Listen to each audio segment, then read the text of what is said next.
जय हिंद।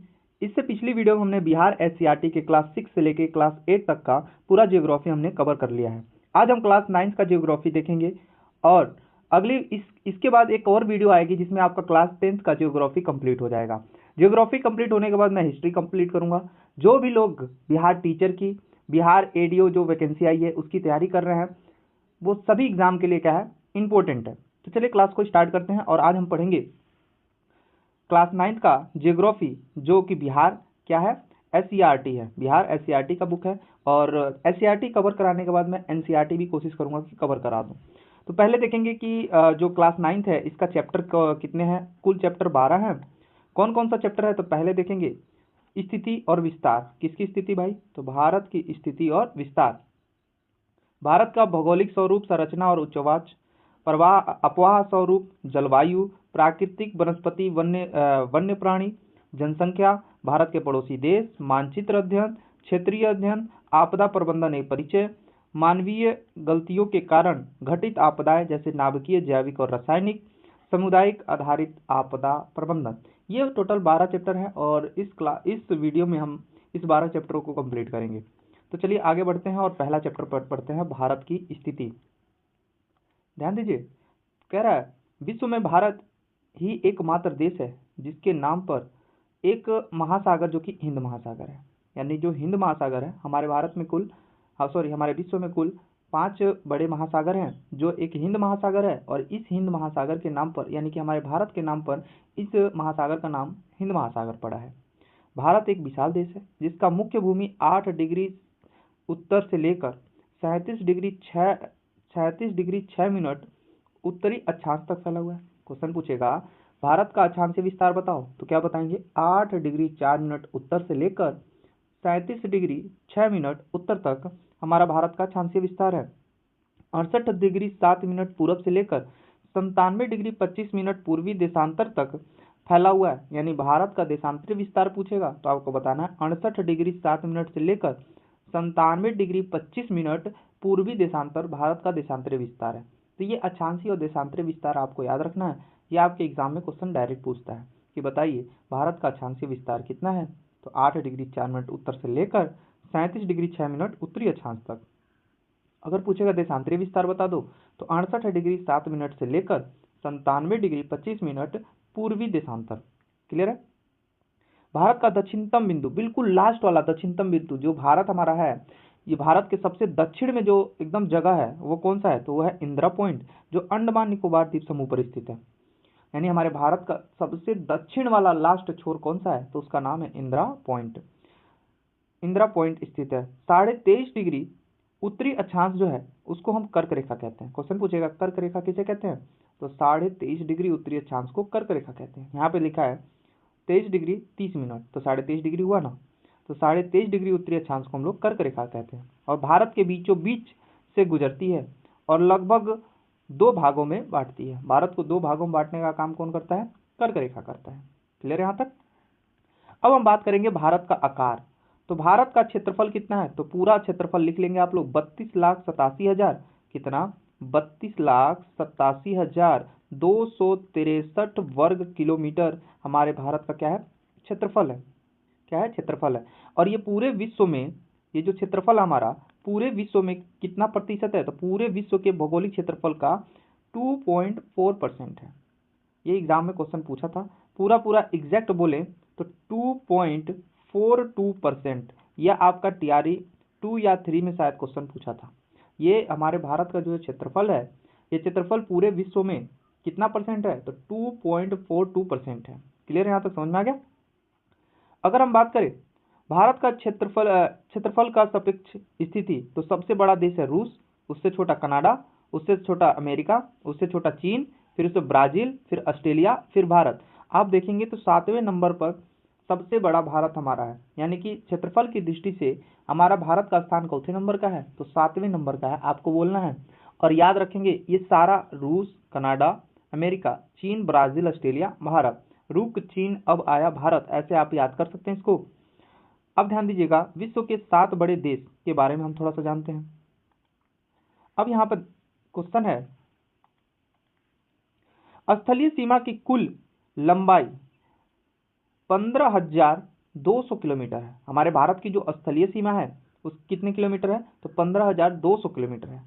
और तटीय भूमि भूमि की जो तटीय सीमा है वो 6100 किलोमीटर है। अभी मैं आपको समझा रहा हूँ यहाँ पर। देखिए ये हमारा भारत है लगभग, ये हमारा भारत एक बेसिकली क्या बन गया, भारत बन गया, समझने के लिए मैं बनाया हूँ। अभी जो हमारा भारत है, भारत के इधर समुद्र है, इधर भी समुद्र है, इधर भी समुद्र है, यहाँ तक समुद्र है। इधर वाले क्षेत्र में क्या है, समुद्र है। और इधर क्या है, पूरा स्थलीय सीमा है। तो ये पूछ रहा भारत की पूरी स्थलीय सीमा, तो यहाँ से लेकर यहाँ तक की पूरी स्थलीय सीमा कितना है, तो 15,200 किलोमीटर है। क्लियर है। अगर वही कह रहा है भूमि तट वाला, यानी समुद्र के किनारे जो शहर होते हैं उसको तट बोलते हैं, तो यहाँ से लेकर यहाँ तक भूमि तट, तो ये भूमि तट वाले जो तट है ये कितना किलोमीटर है, 6100 किलोमीटर है। कितना किलोमीटर है, 6100 किलोमीटर है। अगर वही बोलेगा द्वीप सहित, तो यहाँ पे लक्षद्वीप है, इधर अंडमान निकोबार द्वीप है। तो अगर द्वीप सहित बोलेगा तो 7516.6 किलोमीटर हो जाएगा। द्वीप सहित बोलेगा तो 7516.6 किलोमीटर हो जाएगा। क्लियर है। यहाँ तक चीजें समझ में आ गई होंगी आपको अच्छे से। तो यहाँ पर देखिए लाइन लिखा हुआ है, भारत के द्वीप तटीय सीमा सम्मिलित करके अगर कुल लंबाई बोले तो 7516.6 किलोमीटर हो जाता है। विश्व के 7 बड़े देश रूस, कनाडा, चीन, यूएसए, ब्राजील और ऑस्ट्रेलिया और भारत, ये हमारे 7 बड़े देश हैं। देखिए कभी कभी क्या होता है, अमेरिका और चीन, जो अमेरिका और चीन है, तो अमेरिका और चीन के बॉर्डर में थोड़ा सा कुछ जो कि क्षेत्रफल है उसमें किसी किसी बुक में दिया है पहले अमेरिका फिर बाद में चीन, किसी किसी बुक में दिया रहता है पहले चीन फिर कभी अमेरिका। तो इस चीज को आप लोग ध्यान देंगे। क्लियर है। चलिए आगे बढ़ते हैं।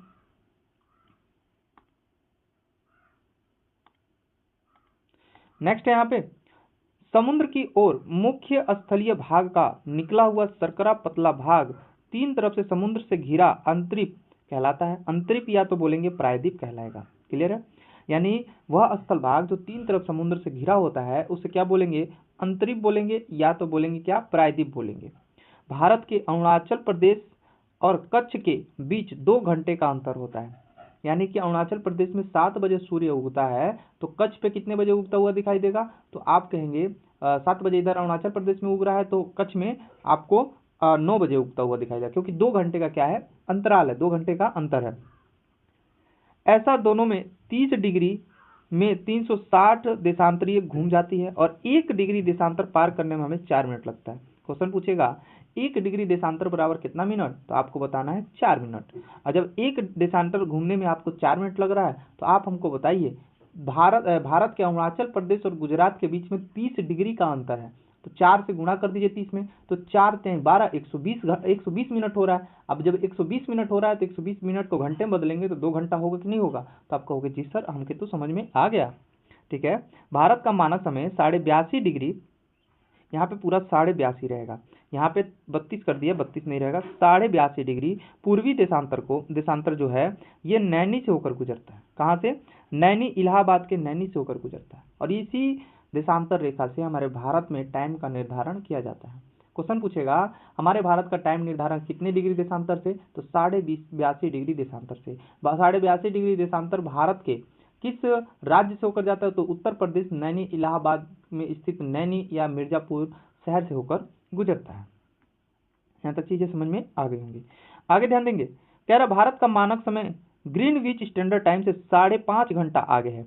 5.5 घंटा लिखा है यहाँ पे, कितना घंटा, 5.5 घंटा लिखना है आपको, 5.5 घंटा आगे है किससे, लंदन के टाइम से। लंदन के टाइम को शॉर्ट में बोलते हैं GMT, और यहीं से 0 डिग्री देशांतर शुरू होता है। तो 0 डिग्री देशांतर से हमारा जो भारत का समय है कितना घंटा आगे है, तो 5.5 घंटा आगे है।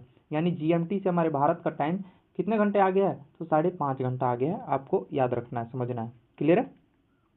चलिए अगला लाइन है यहाँ पर, ध्यान दीजिएगा। कह रहा है केरल में सबसे छोटा और सबसे बड़े दिन 45 मिनट का अंतर है। केरल में सबसे छोटे और सबसे बड़े दिन में कितने मिनट का अंतर है, 45 मिनट का अंतर होता है। जबकि लेह लद्दाख की राजधानी जो है, लेह जो है लद्दाख की राजधानी है, में यह अंतराल 5 घंटे को देखने को मिलता है। यानी कि केरल में जो सबसे छोटा दिन हो और केरल का जो सबसे बड़ा दिन है उसमें कितना टोटल का 45 मिनट का अंतर देखने को मिलता है। जबकि वही लेह में देखे, लद्दाख की जो राजधानी लेह है वहाँ देखे तो जो सबसे छोटा दिन है और जो सबसे बड़ा दिन है उन दोनों में लगभग 5 घंटे का अंतर देखने को मिलता है। कितने घंटे का? 5 घंटे का अंतर देखने को मिलता है। भारत सार्क, सार्क का फुल फॉर्म है south Asian association for regional cooperation का सदस्य है। यानी कि साउथ में कुल आप यहाँ पर देखेंगे 7 देश हैं, यानी कि भारत की स्थलीय सीमा 7 देशों से छू रखी है। और इन देशों के नाम क्या है? तो पाकिस्तान देखेंगे, एक अफगानिस्तान, चीन, नेपाल, भूटान, बांग्लादेश और म्यांमार, श्रीलंका और मालदीव। ये हिंद महासागर में स्थित 2 द्वीप पड़ोसी द्वीप देश हैं। ये 2 पड़ोसी द्वीप देश हैं। तो 2 पड़ोसी द्वीप देश हो गए और 7 हमारे स्थलीय सीमा से लगे हुए हैं। तो टोटल कितने हो जा रहे हैं? 9 हो जा रहे हैं। पर क्वेश्चन पूछेगा हमारे भारत के स्थलीय सीमा से कितने देश साझा करते हैं? तो 7, और अगर समुद्री मार्ग से देखा जाए तो 2। ठीक है। श्रीलंका भारत से मन्नार की खाड़ी और पाक की खाड़ी से अलग होता है। श्रीलंका भारत से मन्नार की खाड़ी और पाक की खाड़ी से अलग होता है। भारत की मुख्य भूमि में स्थित धनुषकोड़ीय से श्रीलंका तट का 24 किलोमीटर की दूरी है, बट किसी किसी बुक में 35 किलोमीटर दिया हुआ है। आपको इस बात को भी ध्यान रखना है। इस रेखीय द्वीपों की श्रृंखला को एडम ब्रिज के नाम से जानते हैं। एडम्स ब्रिज कहाँ है? तो आपको बताना है श्रीलंका और भारत के बीच में जो ब्रिज है उसको हम एडम ब्रिज के नाम से जानते हैं। जम्मू कश्मीर में एक क्षेत्र ऐसा है जहां अफगानिस्तान और चीन की सीमा मिलती है। जम्मू कश्मीर का एक क्षेत्र ऐसा है जहां अफगानिस्तान और चीन की जो है सीमा मिलती है, बट वो जम्मू कश्मीर नहीं, अब लद्दाख रह गया। क्या रह गया? लद्दाख। तो आप कहेंगे जम्मू कश्मीर की जगह क्या होगा? लद्दाख होगा।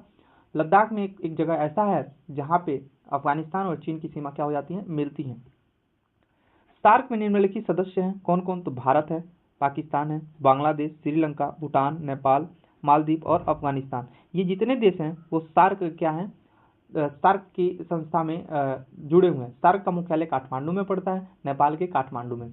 अब ये जितने देश हैं ये एक सार्क एक संस्था है जिसके तहत ये सारे देश मिलकर आपस में कोई भी काम करते हैं। नहीं कहते हैं कि हमारी टीम है, ग्रुप बना लेते हो आप लोग क्लास में दोस्तों में कि ये हमारा ग्रुप है, वैसे ही एक ये ग्रुप है जिसको हम सार्क के नाम से जानते हैं, जिसका मुख्यालय जो है काठमांडू है, जिसमें आपके देश हैं भारत, पाकिस्तान, बांग्लादेश, श्रीलंका, नेपाल, भूटान, मालदीव और अफगानिस्तान। ये सारे देश हैं आपके। ठीक है।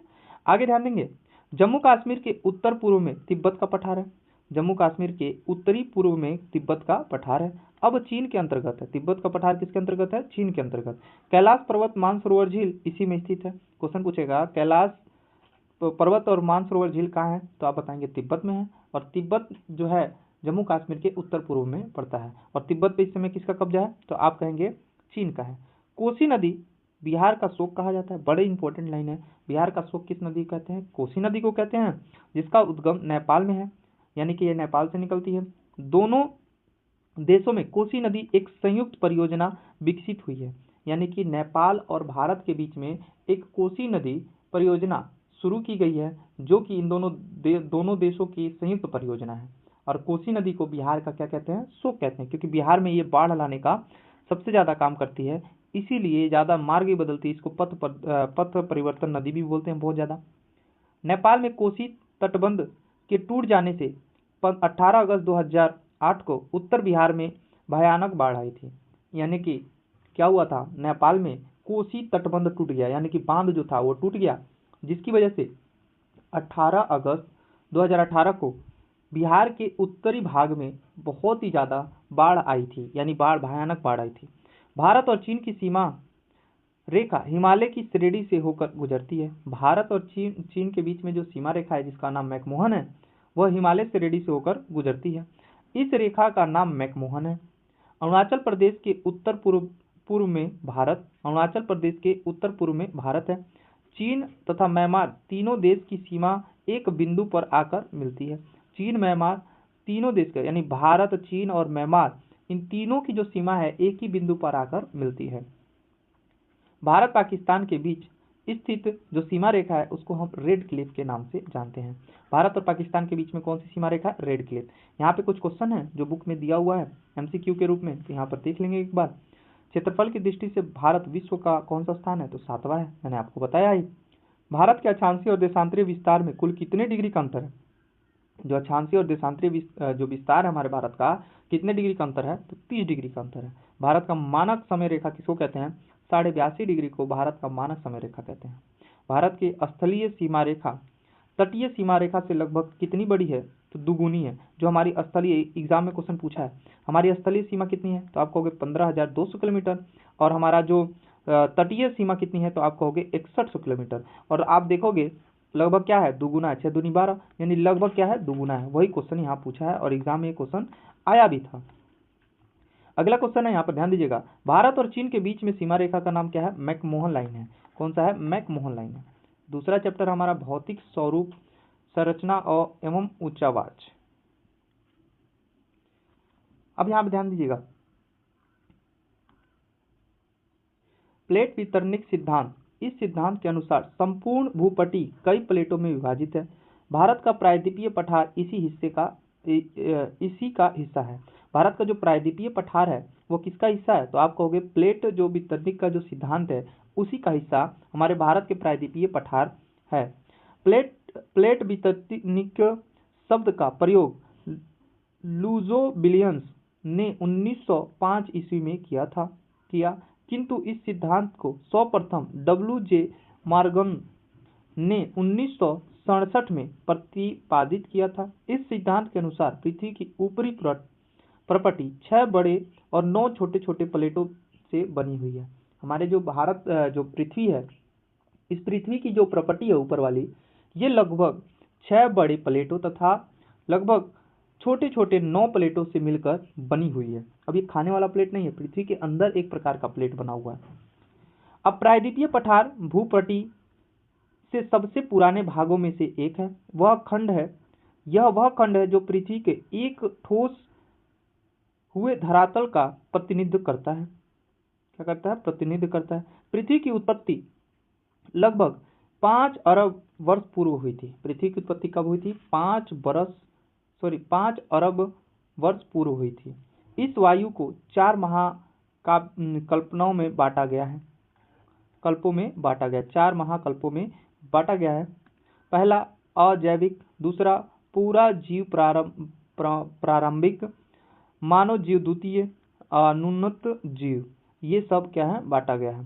पहला पूर्व कैम्ब्रियन की सबसे लंबी अवधि रही है। पूर्व कैम्ब्रियन जो है सबसे लंबी अवधि तक रहा है। यह पृथ्वी की उत्पत्ति से लेकर लगभग 55 करोड़ वर्ष पहले समाप्त हुआ था। भारत 20 करोड़ वर्ष पूर्व सुदूर दक्षिण में था, जो गोंडवाना लैंड का भाग था। हमारा भारत पहले गोंडवाना लैंड का भाग था और ये दक्षिण में पहले स्थित था। इस गोंडवाना लैंड में भारत, ऑस्ट्रेलिया, अफ्रीका, दक्षिण अमेरिका क्षेत्र शामिल था। यानी कि जो हमारा गोंडवाना लैंड है, इसमें भारत, ऑस्ट्रेलिया, अफ्रीका और दक्षिण का क्षेत्र शामिल था। अगर आप अच्छे से ज्योग्राफी पढ़ना चाहते हैं, एक एक टॉपिक अच्छे से पढ़ना चाहते हैं, तो कोशिश करूंगा मैं उसकी भी क्लास स्टार्ट कर दूं। मैं यहाँ पर उतना ही बता रहा हूँ जो आपकी बुक में दिया हुआ है। मैं चीज़ों को ज़्यादा नहीं बता रहा हूँ, क्योंकि जब मैं ज्योग्राफी पढ़ाऊंगा तो आपको मैं यहाँ पे ये भी बताऊंगा कि गोंडवाना लैंड है क्या। तो हम जब पढ़ेंगे तो वहाँ बताएंगे कि एक पेंजिया था, उसके चारों तरफ बहुत बड़ा भाग था, उसको पेंजिया कहते थे। उसके चारों तरफ पानी था, उसको पेंथालासा कहते थे। और बीच में जब वो बड़ा सा जो भूभाग था, वो बीच में पानी उसमें घुसा, तो बीच में पानी घुसा तो ऊपर वाले भाग को 2 भागों में बट गया। नीचे वाले को गोंडवाना लैंड, ऊपर वाले को हम यूरेशिया बोल दिए। ठीक है, ये से अगर चीज़ों को समझेंगे तो ऊपर वाले महाद्वीप को हम वो बोले, नीचे वाले को गोंडवाना लैंड वाला क्षेत्र बोले। तो ऐसे चीज़ों को हम वहाँ पे जब जियोग्राफी पढ़ाएंगे तो चीज़ों को समझाएंगे, एक्सप्लेन करेंगे। बट जितना यहाँ पे बुक में दिया है उतना ही मैं पढ़ाने की यहाँ पर कोशिश करूँगा, अन्यथा वीडियो बहुत लंबा हो जाएगा। अब यहाँ पे ध्यान दीजिएगा, पूरब में भूमंडल पर केवल एक ही भूखंड था जो पेंजिया कहलाता था। कह रहा ना, अभी मैंने बताया कि जो पूरा पृथ्वी है एक ही था और जिसको हम पेंजिया कहते थे। उसके उत्तर वाले को गोंडवाना लैंड या तो यूरेशिया बोले। उत्तर यानी कि ये जब पेंजिया टूटा, 2 भागों में टूटा, एक उत्तर में एक दक्षिण में, तो उत्तर वाले भाग को अंगारा लैंड और दक्षिण वाले भाग को गोंडवाना लैंड कहा गया। इसके मध्य में एथिस सागर आ गया, तेथिस सागर आ गया। बीच में क्या आ गया? तेथिस सागर आ गया। और प्रायद्वीपीय पठार गोंडवाना लैंड का अंश है। वास्तव में यह भाग भारत की आधार भूमि है। हिमालय के ऊपर उठने तथा दक्षिण में तेथिस सागर के शेष भाग के नीचे मुड़ने तथा उसमें अवसादों के निक्षेपण के कारण एक बहुत बड़ी द्रोणा बेसिन का निर्माण हुआ जो भारत का विशाल मैदान कहलाता है। अंडमान निकोबार द्वीप समूह निर्जलित उच्च पर्वतीय भूमि का अवशेष है, जबकि लक्षद्वीप का निर्माण प्रवाल निक्षेपण द्वारा हुआ है। प्रवाल जो लक्षद्वीप है ये प्रवालों से मिलकर बना है। भारत के संपूर्ण क्षेत्रफल 11% क्या है, पर्वत है, 28% पठार है, 18% पहाड़ और 43% भूमि है। याद रखिएगा, इस चीज को आप लोग नोट कर लीजिएगा। एग्जाम में क्वेश्चन पूछता है और कहता है इसको क्रम से सजाइए। इसमें आप ध्यान देंगे तो इसमें आपको केवल क्या दिया है, तो भूमि दिया है यानी कि मैदानी क्षेत्र दिया है, और पठार दिया है, पहाड़ दिया है और पर्वत दिया है। ये 4 चीज ही दिए हुए हैं। तो जिसमें आपका मैदानी क्षेत्र कितना प्रतिशत है, 43%। ठीक है, उसके बाद आ जाएगा पठार, लाइन से सजाने के लिए देता है तो पहले मैदान, फिर पठार कितना प्रतिशत, 28%। फिर उसके बाद पहाड़ी कितना प्रतिशत, तो 18%। फिर पर्वत कितना प्रतिशत, तो 11%। इस चीज को आप नोट कर लीजिएगा, बहुत ही ज्यादा इंपॉर्टेंट है। ये क्रम से सजाने के लिए भी दे देता है एग्जाम में। क्लियर है ना। अब आगे ध्यान दीजिएगा, यहाँ पे कह रहा है हिमालय पर्वत पामीर घाट से निकलकर पूरब की ओर जाता है। ओके, आगे बढ़ते हैं। ब्रह्मपुत्र नदी को पार करने के उपरांत यह दक्षिण की ओर मुड़ जाता है और ये पटकोईबुम अरुणाचल प्रदेश, नांगा नागालैंड में, मणिपुर और लुसाई ये मिजोरम की पहाड़ी के नाम से विख्यात है। इसे पूर्वांचल पहाड़ी भी कहा जाता है। देखिए क्वेश्चन पूछेगा पूर्वांचल की पहाड़ियों को क्रम से सजाइए, तो पहले पटकोईबुम, फिर नागा, फिर क्या बोलेंगे, मणिपुरी या लुसाई। ठीक है, ये आपके पहाड़ियों के क्या है, ये उत्तर से दक्षिण क्रम है। यानी कि जब आप दक्षिण उत्तर पूर्व की तरफ जाएंगे तो वहाँ पे जो पहाड़ियों का क्रम है वो उत्तर से दक्षिण में सजाए गए हैं। तो सबसे पहले अरुणाचल प्रदेश, फिर नागालैंड, मणिपुर, फिर मिजोरम वाले क्षेत्र आता है। तो ये सब चीजें क्या है, बड़े इंपॉर्टेंट है, याद रखेंगे। यहाँ कई प्रसिद्ध दर्रे भी हैं, जैसे जम्मू कश्मीर का जोजिला और बुर्जिला दर्रा, ये बहुत ही इंपॉर्टेंट है, याद रखिएगा। जम्मू कश्मीर का कौन कौन सा दर्रा है, तो जोजिला और बुर्जिला है। हिमाचल प्रदेश का कौन कौन सा दर्रा है, तो हिमाचल प्रदेश का दर्रा देखेंगे बाड़ा लाचा, सीप किला। और उत्तराखंड का जो है दर्रा कौन कौन सा है, तो आप देखेंगे नाथुला, और उत्तरांचल में नाथुला, और सिक्किम में नाथुला और जेपला दर्रा है। ये सब क्या है, दर्रे हैं। तो दो पहाड़ियों के बीच जो रास्ता होता है उसको हम दर्रा कहते हैं, ये चीज याद रखेंगे। नर्मदा नदी संपूर्ण पठारी क्षेत्रों में 2 भागों में बांटती है। नर्मदा नदी संपूर्ण पठारी भाग को 2 भागों में बांटने का काम करती है। सतपुड़ा के दक्षिण में ताप्ती नदी घाटी है, यानी सतपुड़ा के दक्षिण में कौन सी नदी बहती है, ताप्ती नदी बहती है।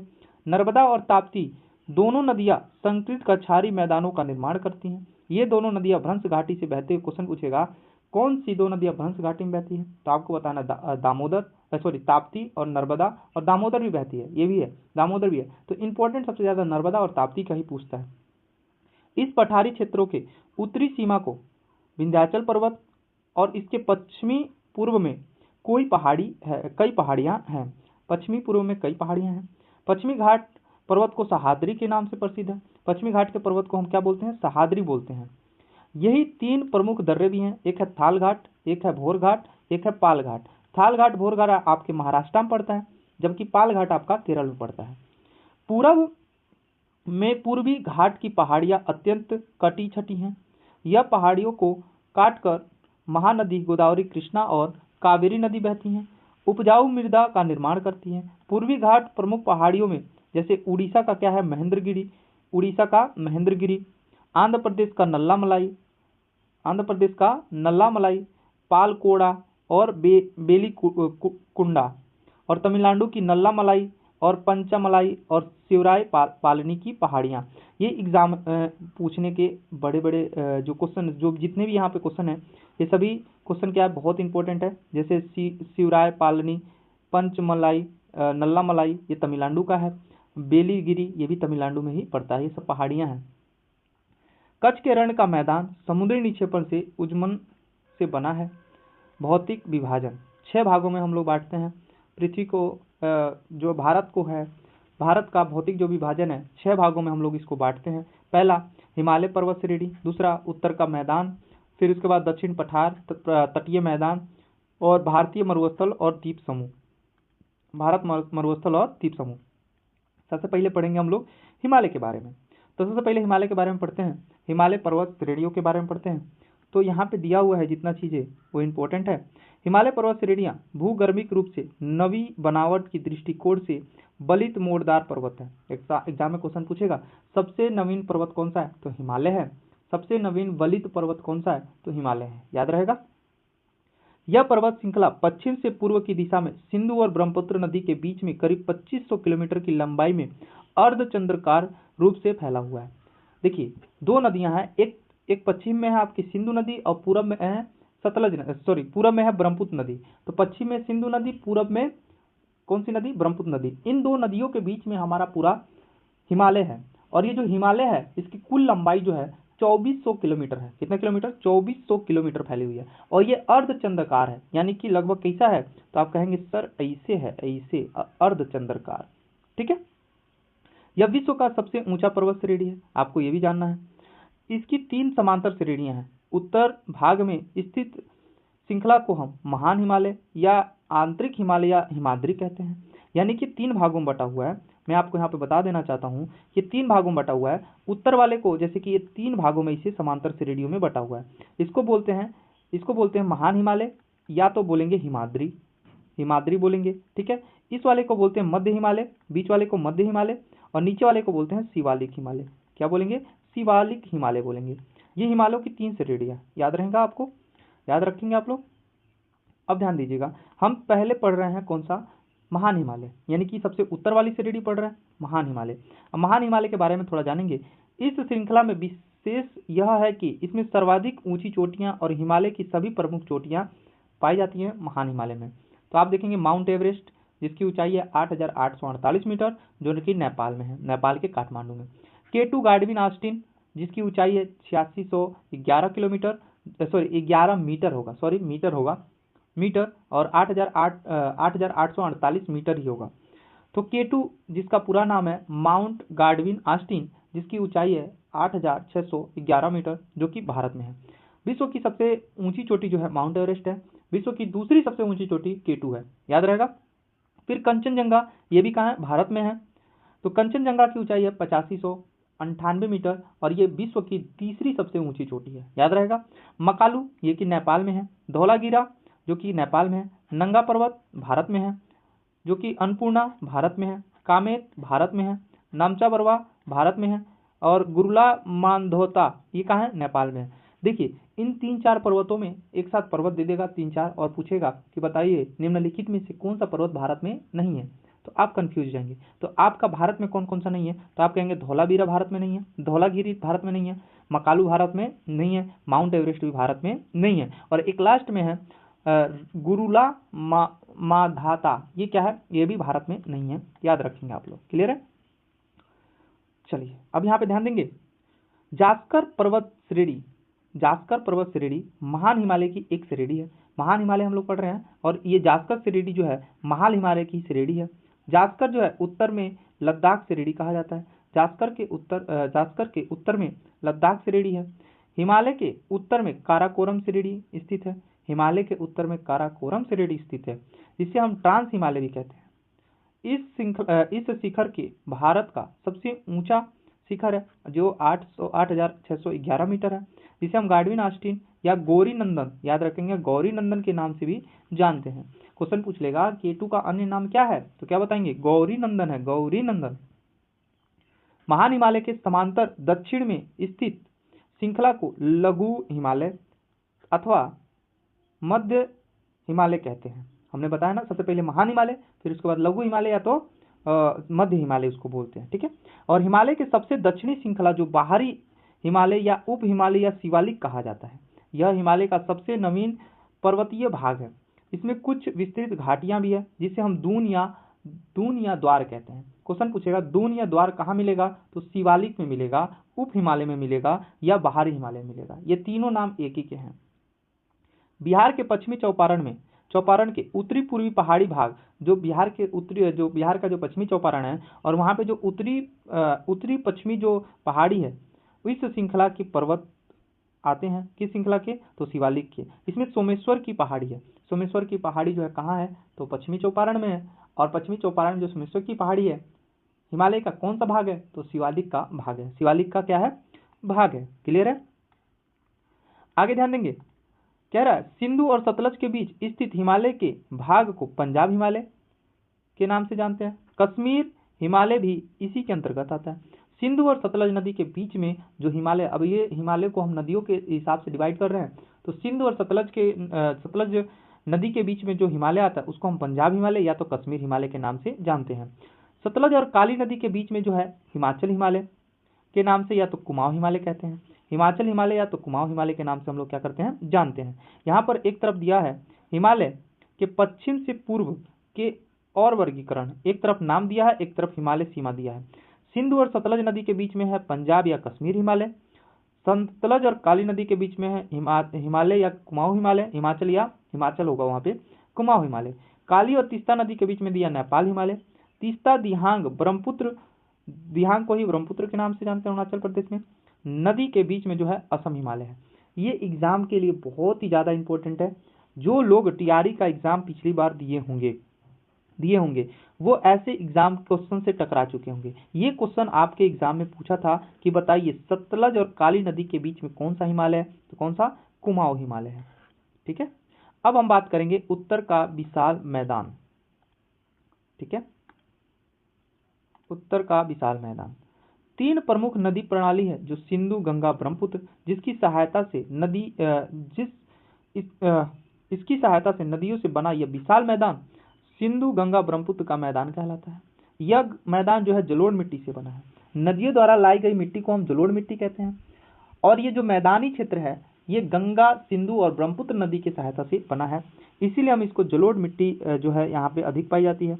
यह भारत का ही नहीं बल्कि विश्व का सबसे अधिक उपजाऊ और घनी आबादी वाला मैदान है। भारत का ही नहीं, विश्व का भी सबसे ज्यादा उपजाऊ और घनी आबादी यहाँ पर रहती है। इस विशाल मैदान के मोटे तौर पर 4 भागों में बांटते हैं। एक सिंधु की सहायक नदियों के द्वारा बनाया गया मैदान, सिंधु और उसकी सहायक नदियों द्वारा बनाया गया भाग, जिसको हम पश्चिमी मैदान या पंजाब का मैदान कहते हैं। इसका बहुत बड़ा भाग जो है पाकिस्तान में स्थित है। इस भाग में हिमालय से निकलकर प्रवाहित होने वाली इसकी सहायक नदियां जैसे झेलम हो गया, चेनाब, रावी, सतलज ब्यास या ब्यास सतलज जो है रावी और ब्यास के दोआब को। अब देखिए, सबसे पहले हमने ये जाना कि नदियों की सहायता से बने मैदान को हम जो है जलोढ़, जो मैदान है वहां पे कौन सी मिट्टी पाई जाती है? जलोढ़ मिट्टी। और इस क्षेत्र में सबसे अधिक, विश्व में सबसे अधिक जनसंख्या और सबसे ज्यादा उपजाऊ मिट्टी भी है। और मोटे तौर पे अगर हम देखें तो सिंधु और सिंधु की सहायक नदियों के द्वारा एक मैदान का निर्माण किया जाता है जिसका नाम है पश्चिमी मैदान या तो पंजाब का मैदान। इस पंजाब का मैदान जो अधिकतम भाग जो है पाकिस्तान में है। और इसकी जो सहायक नदियां हैं, जो हिमालय से निकलने वाली सहायक नदियां हैं जैसे झेलम, चेनाब, रावी, ब्यास और सतलज है, ये सब इस मैदान को बनाने में क्या करती हैं? मुख्य भूमिका निभाती हैं। किसकी सहायक नदियां हैं? तो सिंधु की सहायक नदियां हैं। रावी और ब्यास के दोआब को, यानी कि 2 नदियों के बीच के भाग को दोआब कहते हैं। तो रावी और ब्यास के दोआब को हम क्या कहते हैं? ऊपरी बारी दोआब कहते हैं। याद रखना, क्वेश्चन पूछेगा ऊपरी बारी दोआब किसे कहते हैं? तो रावी और ब्यास नदी के बीच के दोआब को हम ऊपरी बारी दोआब कहते हैं। और ब्यास और सतलज नदी के बीच को विष्ट दोआब कहते हैं। विष्ट दोआब कहते हैं। बहुत इंपॉर्टेंट क्वेश्चन है कि विष्ट दोआब किन 2 नदियों के बीच में? तो ब्यास और सतलज नदी के बीच में। और रावी और ब्यास नदी के बीच में कौन सा दोआब है? तो आप कहेंगे ऊपरी बारी दोआब है। ऊपरी बारी दोआब है। आगे ध्यान देंगे, विशाल मैदान का दूसरा उपभाग राजस्थान का मैदान है। कौन सा? राजस्थान का मैदान है। एक तो हमने पढ़ा पंजाब का मैदान, एक पढ़ लिया हमने राजस्थान का मैदान। देखिए, राजस्थान मैदान की बात करें, बलुका स्तूप यहाँ की प्रमुख स्थलाकृति है। ये जो बलुका स्तूप है ये कहाँ की प्रमुख स्थलाकृति है? तो आप कहेंगे मरुस्थल का या तो राजस्थान के मैदान का। यह पूर्व भाग में यहाँ कई पहाड़ियां हैं जिसे हम टोर कहते हैं। टोर, देखिए मरुस्थलीय क्षेत्र में पहाड़ियों क्या बोलेंगे? टोर बोलेंगे। क्या बोलेंगे? टोर। याद रखेंगे, टोर। अब देखिए, लूनी जो नदी है, ये लूनी नदी है, इस प्रदेश की प्रमुख नदी है जो वर्षा के दिनों में कच्छ के रण तक जाती है। लूनी नदी जो है राजस्थान से निकलती है और कच्छ के रण में जाकर विलुप्त हो जाती है। ये सागर में नहीं मिलती है। तो एग्जाम में क्वेश्चन पूछ सकता है कौन सी नदी सागर में नहीं मिलती है, तो लूनी नदी है जो कच्छ के रण में जाकर क्या हो जाती है, विलुप्त हो जाती है। आपको ये चीजें याद रखना होगा। आगे ध्यान देंगे, यमुना नदी से लेकर पूर्व में बंगाल की पश्चिमी सीमा तक फैले मैदान को मध्यवर्तीय मैदान या गंगा का मैदान कहते हैं। कहां से कहां तक, तो यमुना नदी से लेकर पूर्व में बंगाल की पश्चिमी जो सीमा लगती है, पूर्व में जो बांग्लादेश की जो पश्चिमी सीमा लगती है पश्चिम बंगाल से, वहां तक जो है कौन सा मैदान है, तो गंगा का मैदान है। और यह विशाल मैदान का तीसरा उपभाग है। ये तीसरा सबसे बड़ा विशाल, यानी कि ये सबसे बड़ा विशाल मैदान है और एक तीसरा उपभाग है, आपको पता हो गया होगा। इसका विस्तार मैदान जो 3 उपभागों में बांटा गया है। ऊपरी गंगा का मैदान जिसके अंतर्गत दिल्ली से इलाहाबाद तक का क्षेत्र आता है, और मध्य गंगा का मैदान जिसमें इलाहाबाद से लेकर फरक्का जो कि पश्चिम बंगाल में पड़ता है तक आता है, और निचली गंगा का मैदान के अंतर्गत गंगा का डेल्टा प्रदेश आता है जो पश्चिम बंगाल राज्य में फैला है। तो गंगा को 3 भागों में बांट दिए, ऊपरी गंगा का मैदान, मध्य गंगा का मैदान, निचली गंगा का मैदान। ऊपरी गंगा के मैदान के अंतर्गत दिल्ली से लेकर इलाहाबाद के भाग को हम ऊपरी गंगा का मैदान कहते हैं। मध्यवर्ती गंगा का मैदान हम इलाहाबाद से फरक्का तक को मध्यवर्ती गंगा का मैदान कहते हैं। निचली गंगा, गंगा का डेल्टाई क्षेत्र को निचली गंगा का मैदान कहते हैं जो कि पश्चिम बंगाल राज्य में फैला हुआ है। बिहार राज्य का अधिकतम भाग गंगा और सहायक नदियों द्वारा लाई गई जलोढ़ मिट्टी से बना है। बिहार राज्य का अधिकतर जो भाग है वो गंगा नदी की सहायक नदियों द्वारा लाई गई मिट्टी के द्वारा बनाया गया है। कोसी को बिहार का शोक भी कहते हैं। यह यहाँ की नदियों में प्रति वर्ष बाढ़ आता है, जिसके कारण यहाँ दलदलीय और चौर भूमि का विस्तार होता है। ब्रह्मपुत्र मैदान पूर्वी मैदान या असम राज्य से सदिया के उत्तरी पूर्व से होकर धुवरी स्थान तक लगभग 650 किलोमीटर लंबा है। क्वेश्चन पूछेगा ब्रह्मपुत्र का मैदान जो है कितना लंबा है, तो आप बताएंगे 650 किलोमीटर, जो असम के सदिया से लेकर उत्तरी पूर्वी से होते हुए धुबरी तक ये फैला हुआ है मैदान, 650 किलोमीटर। क्लियर है। नेक्स्ट है ब्रह्मपुत्र नदी इस मैदान के मध्य से गुजरती है। इस नदी के बीच में स्थित मांजुली द्वीप है जो विश्व का सबसे बड़ा नदी द्वीप है। क्वेश्चन पूछेगा विश्व का सबसे बड़ा नदी द्वीप, तो मांजुली द्वीप किस नदी द्वारा बनाया जाता है, तो ब्रह्मपुत्र नदी द्वारा। और कहाँ है मांजुली द्वीप, तो असम में है। कहाँ है, असम में है, याद रहेगा। अब कह रहा है भौतिक आकृति की विभिन्नता के आधार पर विशाल मैदान को 4 भागों में बांटते हैं। गंगा के मैदान में जहाँ नदियों द्वारा पुरानी मिट्टी उच्च मैदान बन गया है, वहां नदियों के बाढ़ जल नहीं पहुंच सकते, उसे हम बांगर कहते हैं। यानी कि पहले क्या होता था कि जहां पहले पानी आया, कभी बाढ़ आया, अब बाढ़ वहां तक नहीं पहुंच पा रहा है, अब वहां पर बाढ़ का पानी नहीं पहुंच पा रहा है, तो ऐसे जगह को हम बांगर के नाम से जानते हैं। किस नाम से, बांगर के नाम से। तो ऐसे बोल सकते हैं पुरानी जलोढ़ मिट्टी को हम बांगर कहते हैं, पुरानी जलोढ़ मिट्टी को बांगर कहते हैं। और नए कछारी भाग जो निचली मैदान और जहां बाढ़ जल प्रति वर्ष पहुंचता है उसको हम कछारी या तो जलोढ़ मिट्टी कहते हैं। ठीक है, समझ में आ गया।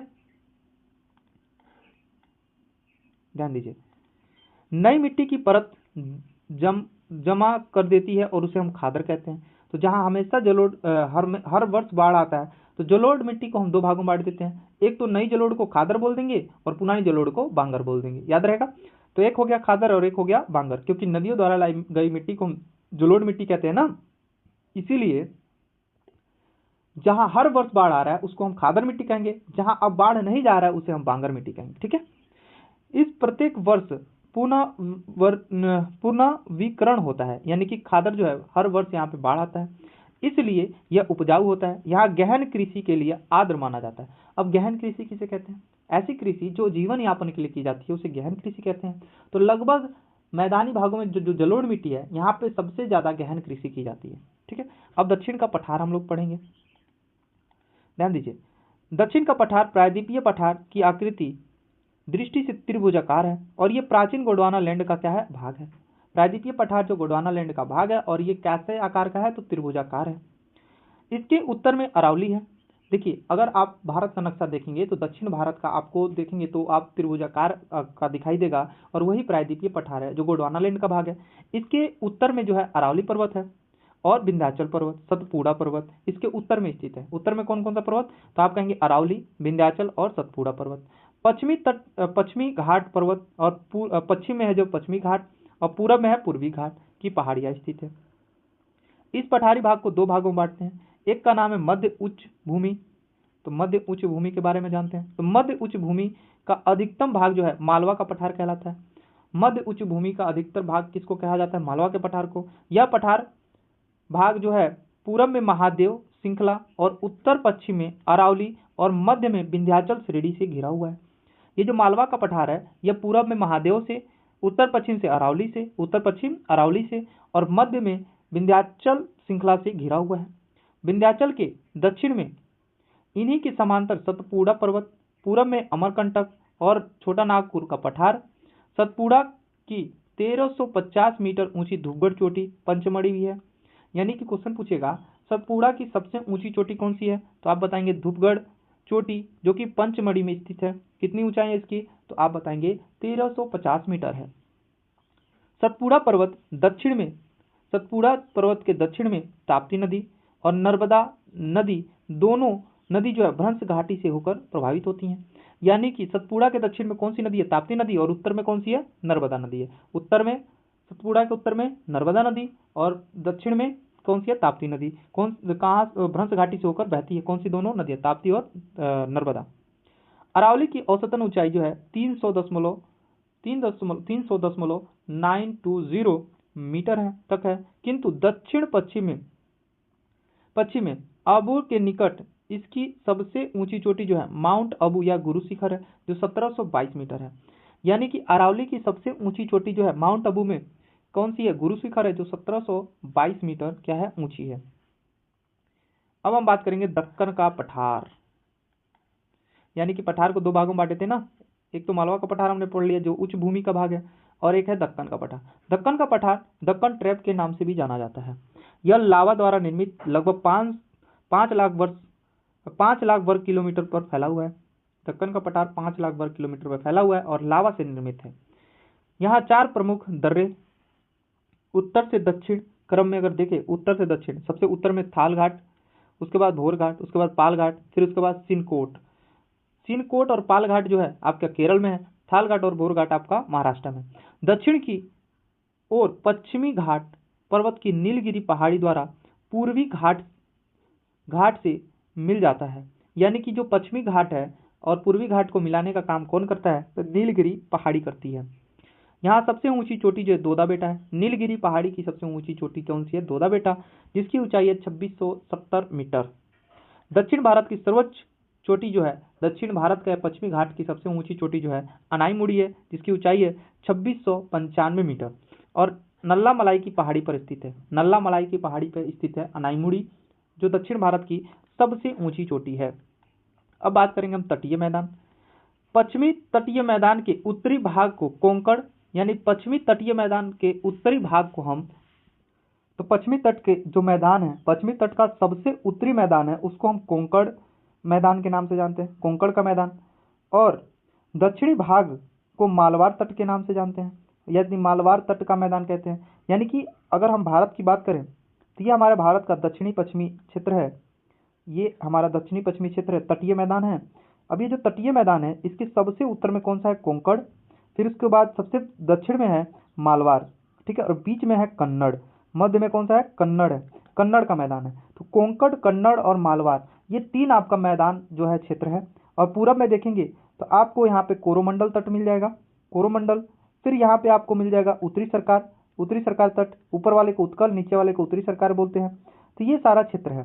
तो अभी हम यहाँ पे पढ़ेंगे तो समझ में आ जाएगा, ठीक है। तो दक्षिण भाग को मालवार तट का मैदान कहते हैं। नदियों की गति जो है तीव्र होने के कारण प्राय सभी नदियां का मुहाना जो है ज्वारमुख एस्चुरी का विकास करता है। यानी कि दक्षिण भारत जो जितनी भी नदियां पश्चिम की तरफ गिरती हैं, जो अरब सागर में गिरती हैं, वो सारी नदियां एस्चुरी का निर्माण करती हैं, या ज्वारनाद मुख बोलते हैं इसको, उसका निर्माण करती है। पूर्वी तट मैदान जो है पश्चिमी तटीय मैदान की अपेक्षा अधिक चौड़ा है। पूर्वी तट का जो मैदान है वो पश्चिमी तट की अपेक्षा क्या है, अधिक चौड़ा है। ये लाइन याद रखेंगे। इस तटीय मैदान के उत्तरी भाग को गोलकुंडा तट और दक्षिणी भाग को कोरोमंडल तट कहते हैं। यानी पूर्वी मैदान जो है, पूर्वी तट का जो मैदान है, इसके उत्तर वाले को कोरोमंडल तट कहते हैं और दक्षिण वाले को हम क्या बोलते हैं, उत्तर वाले को गोलकुंडा तट बोलते हैं और दक्षिण वाले को हम लोग कोरोमंडल तट कहते हैं, जो कि तमिलनाडु वाले राज्य में स्थित है। अब भारत का मरुस्थल, भारतीय मरुस्थल देखेंगे तो राजस्थान के पश्चिम में एक बड़ा शुष्क प्रदेश है जिसे हम भारतीय मरुस्थल या राजस्थान का मरुस्थल कहा जाता है। इस मरुस्थल का कुल क्षेत्रफल 1,04,000 वर्ग किलोमीटर है। यहाँ वर्षा 15 सेंटीमीटर से भी कम होता है, यानी कि नाम मात्र यहाँ पे वर्षा होता है मरुस्थल वाले क्षेत्र में। यहाँ एकमात्र बड़ी नदी है जिसका नाम है लूनी नदी। कौन सी नदी? लूनी नदी है। अब हम बात करेंगे द्वीप समूह के बारे में, उसके बाद ये चैप्टर आपका कंप्लीट हो जाएगा। भारत के समुद्री सीमा के अंतराल 1256 द्वीप हैं। कितने द्वीप हैं? 1256 द्वीप स्थित हैं। यह मुख्यतः दो द्वीप हैं, जो एक है बंगाल की खाड़ी में 36 द्वीप, बंगाल की खाड़ी के द्वीप जिसके 36 द्वीप पर आबादी पाई जाती है, और अरब सागर में 47 द्वीप हैं। यानी बंगाल की खाड़ी में स्थित जो द्वीप है उस पर 36 द्वीपों पर आबादी पाई जाती है और अरब सागर में 47 द्वीप हैं। भारत का सबसे दक्षिणतम बिंदु जो है इंदिरा पॉइंट है, जो 6 डिग्री 30 मिनट उत्तरी अक्षांश से शुरू होता है। यानी जो हमारा भारत का अक्षांशीय विस्तार कितना था, तो 8 डिग्री 4 मिनट से स्टार्ट हो रहा था, वैसे 6 डिग्री 30 मिनट पर आप जाएंगे और दक्षिण, तो वहां पे आपको भारत का सबसे दक्षिणतम बिंदु इंदिरा पॉइंट मिलेगा। अरब सागर द्वीप में लक्षद्वीप जो कि मिनिकॉय शामिल है। लक्षद्वीप का सबसे बड़ा द्वीप जो है मिनिकॉय है। पूरा समूह जो है, जो पूरा लक्षद्वीप है वो प्रवाल निक्षेपण से बना, प्रवाल भित्तियों से बना है और 11 डिग्री चैनल द्वारा दो भागों में बटा है। यानी 11 डिग्री चैनल जो है, यानी कि दो समुद्र के बीच में अगर कोई पानी आता है तो उसे हम चैनल बोलते हैं। तो ये 11 डिग्री चैनल से क्या होता है, लक्षद्वीप दो भागों में बटा हुआ है। याद रहेगा आपको। अब यहाँ पे इंपॉर्टेंट क्वेश्चन है, उसको फटाफट देख लेते हैं हम लोग।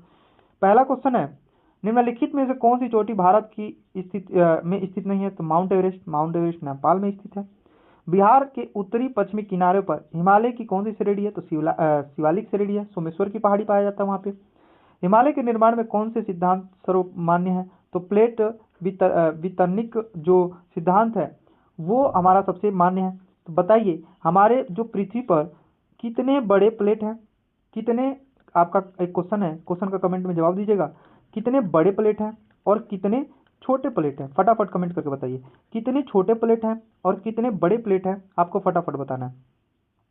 अब यहाँ पर देखिएगा, नेक्स्ट क्वेश्चन है, सैंडल चोटी, जो सेंट्रल पीक बोलते हैं इसको, सैंडल चोटी की ऊंचाई जो है 738 मीटर है और ये उत्तरी अंडमान पे स्थित है। भारत का सबसे प्राचीनतम भूखंड जो है प्रायद्वीपीय पठार है। प्रायद्वीपीय पठार को हम कितने भागों में बांटते हैं? आपका क्वेश्चन है, बताइए यहाँ पे कि प्रायद्वीपीय पठार को, जो पठार है हमारा प्रायद्वीपीय पठार, उसको हम कितने भागों में बांटते हैं? फटाफट बताइए। और एक और क्वेश्चन रहेगा, उन दोनों भागों का नाम क्या है? फटाफट ये दोनों कमेंट करके आप लोग बताएंगे।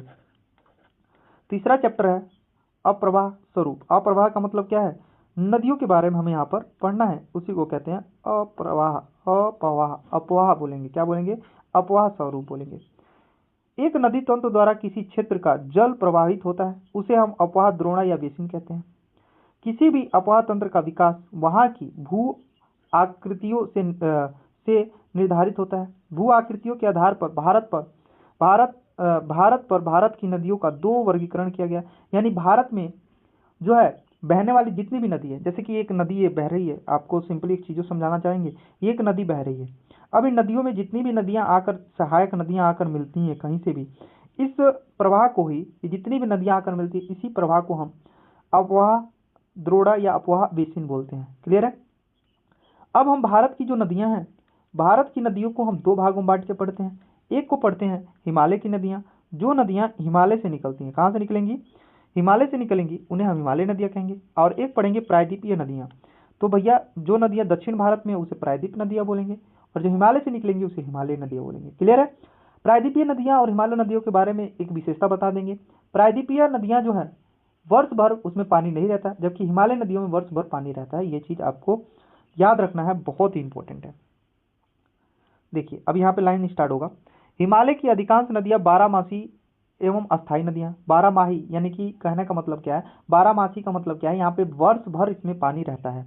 विश्व की सबसे बड़ी अपवाह बेसिन जो है अमेजन नदी है। अमेजन नदी आपका अफ्रीका में पड़ता है।